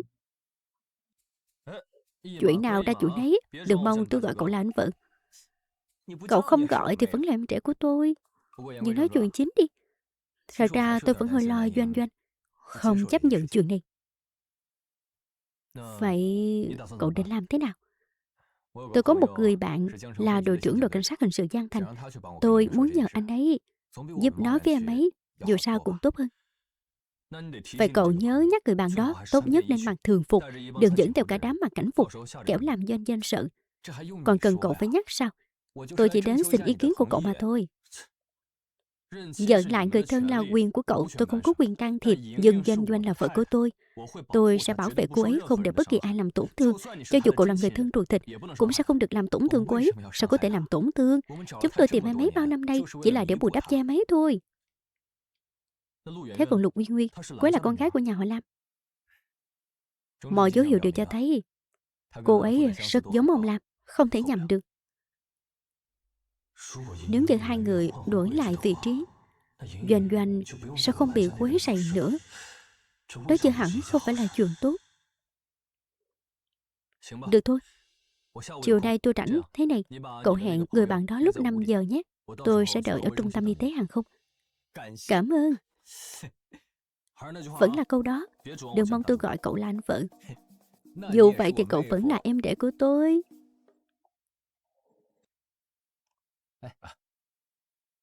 Mời ngồi. Mời ngồi. Để anh giới thiệu. Đây là bạn thân của anh, Giang Lâm, là đội trưởng đội cảnh sát Giang Thành. Anh nghĩ chuyện này để cô ấy nói với em sẽ thích hợp hơn. Cô Lam, em gái hiện tại của Thừa Phong, tức là Lục Nguyên Nguyên, không phải em gái ruột của cậu ấy. Chuyện này chắc cô cũng biết rồi, đúng chứ? Bao năm qua, Thừa Phong vẫn luôn tìm mọi cách để tìm em gái ruột của mình. Cậu ấy đã tìm rất nhiều người có ngoại hình giống ba mẹ mình, cũng đã làm rất nhiều xét nghiệm ADN, nhưng kết quả đều khiến cho cậu ấy thất vọng. Hôm qua, Thừa Phong tình cờ gặp ba của cô Lam. Cậu ấy phát hiện ba của cô Lam lại rất giống Lục Nguyên Nguyên, còn cô Lam lại rất giống bà Lục. Vì vậy, cậu ấy đã lén lấy tóc của cô để làm xét nghiệm ADN. Kết quả giám định ở đây.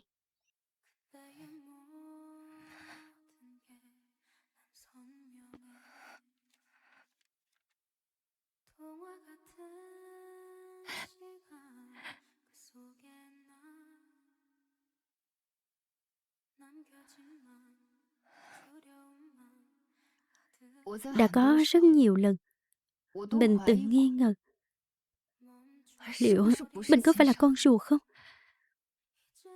Sao họ lại đối xử với mình như vậy? Thì ra đó là sự thật. Doanh Doanh, ba mẹ nhớ em lắm. Em có thể về nhà với ba mẹ không? Hơn nữa ba còn thuê công ty thiết kế để sửa sang riêng căn phòng mới cho em. Và gọi Lam đã biết chuyện này chưa?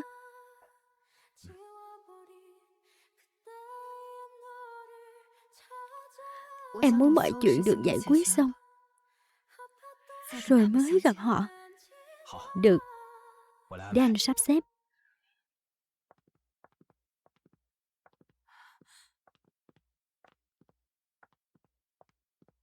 Nha nha.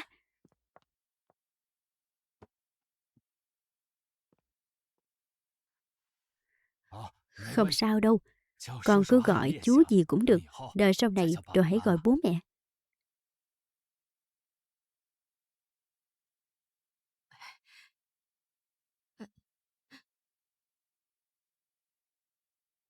Doanh Doanh, sao con lại gọi chúng ta đến đây? Đây đều là người nhà của tiểu cố sao? Lam Nguyệt đến chưa? Nó...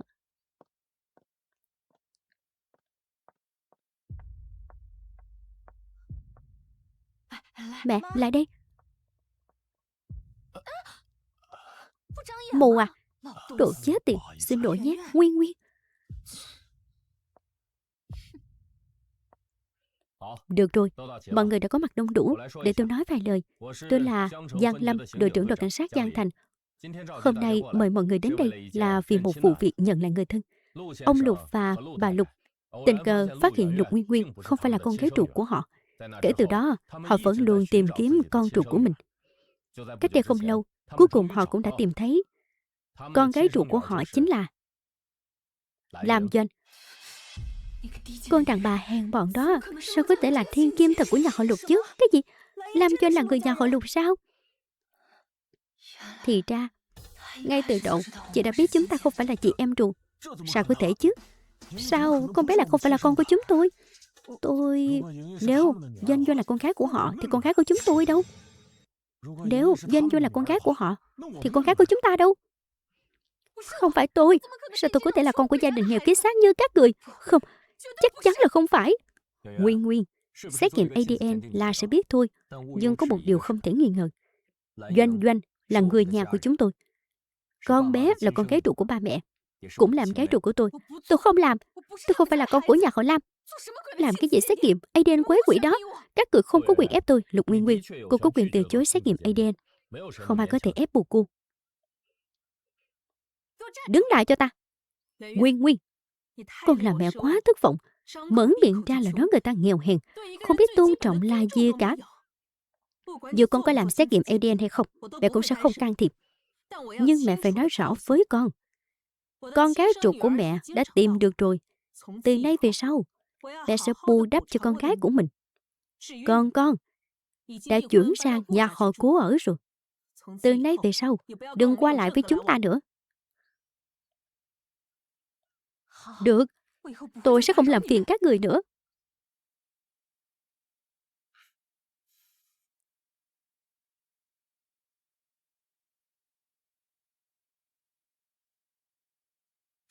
Ba triệu này là chút lòng thành cảm ơn công ơn nuôi dưỡng Doanh Doanh khôn lớn. Nhưng mà chuyện của gia đình hai người sau này xin đừng làm phiền đến Doanh Doanh nữa. Hai người hiểu ý tôi chứ? Hôm nay chúng tôi mời đội trưởng Giang làm người chứng kiến, để hai đứa trẻ ai về nhà nấy. Chúng tôi sẽ đón Doanh Doanh về nhà. Còn Nguyên Nguyên, hai người có nhận hay không thì tùy vào ý nguyện của hai bên. Ông Lam,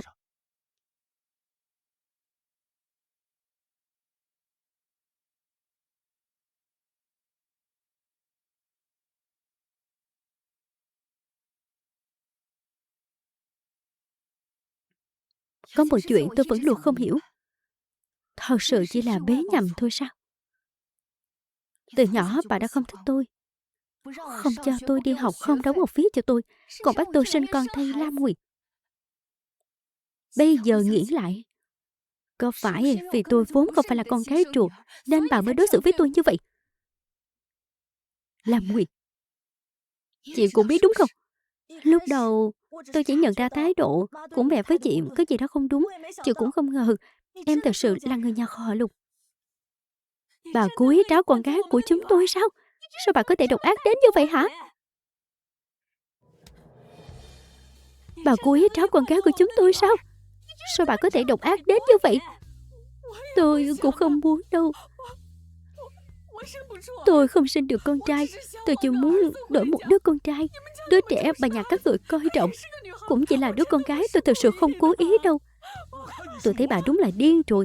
Đến chuyện như vậy mà cũng dám làm. Doanh Doanh, dù em mang họ Lam hay là họ Lục, em mãi mãi vẫn là cố phu nhân của anh.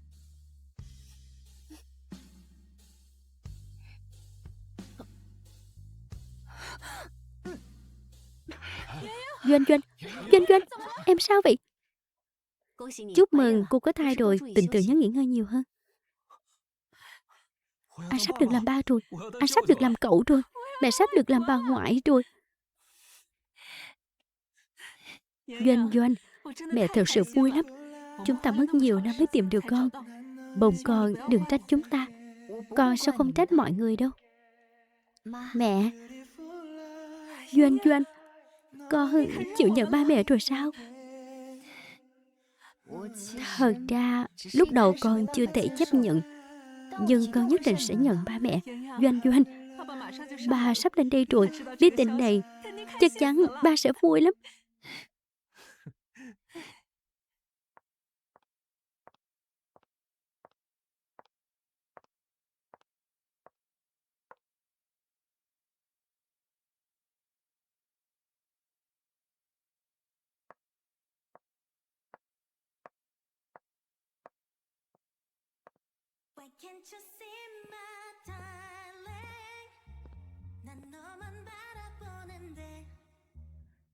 Cơ trưởng Cú, em chỉ là mang thai thôi, đâu cần ngày nào cũng ăn chuột bữa chứ. Có phải em mang thai có đội bóng đâu. Bác sĩ Lam bây giờ cần được bảo vệ đặc biệt. Lỡ nhà họ Lục thấy anh chăm em không tốt rồi đón em về thì sao? Vậy thì anh sẽ thành kẻ cô đơn mất. Đáng thương biết bao. Doanh Doanh, mẹ mang cơm dinh dưỡng cho em đây. Đây chẳng phải là em trễ sao? Sau ngoài đừng có nhận họ hàng lung tung. Được thôi. Doanh Doanh, anh thấy cậu ta không đáng tin, hay là đổi em trễ đi. Em thấy cũng được đó. Anh, vợ, ý em là ở công ty thì chú ý giữ hình tượng, đừng có nhận họ hàng lung tung. Trước đây Bình từng bị ghét bỏ, Như bây giờ đã có rất nhiều người yêu thương mình. Khóa đa, chỉ cần bạn sẵn sàng thì nhất định sẽ tìm được hạnh phúc thuộc về chính mình.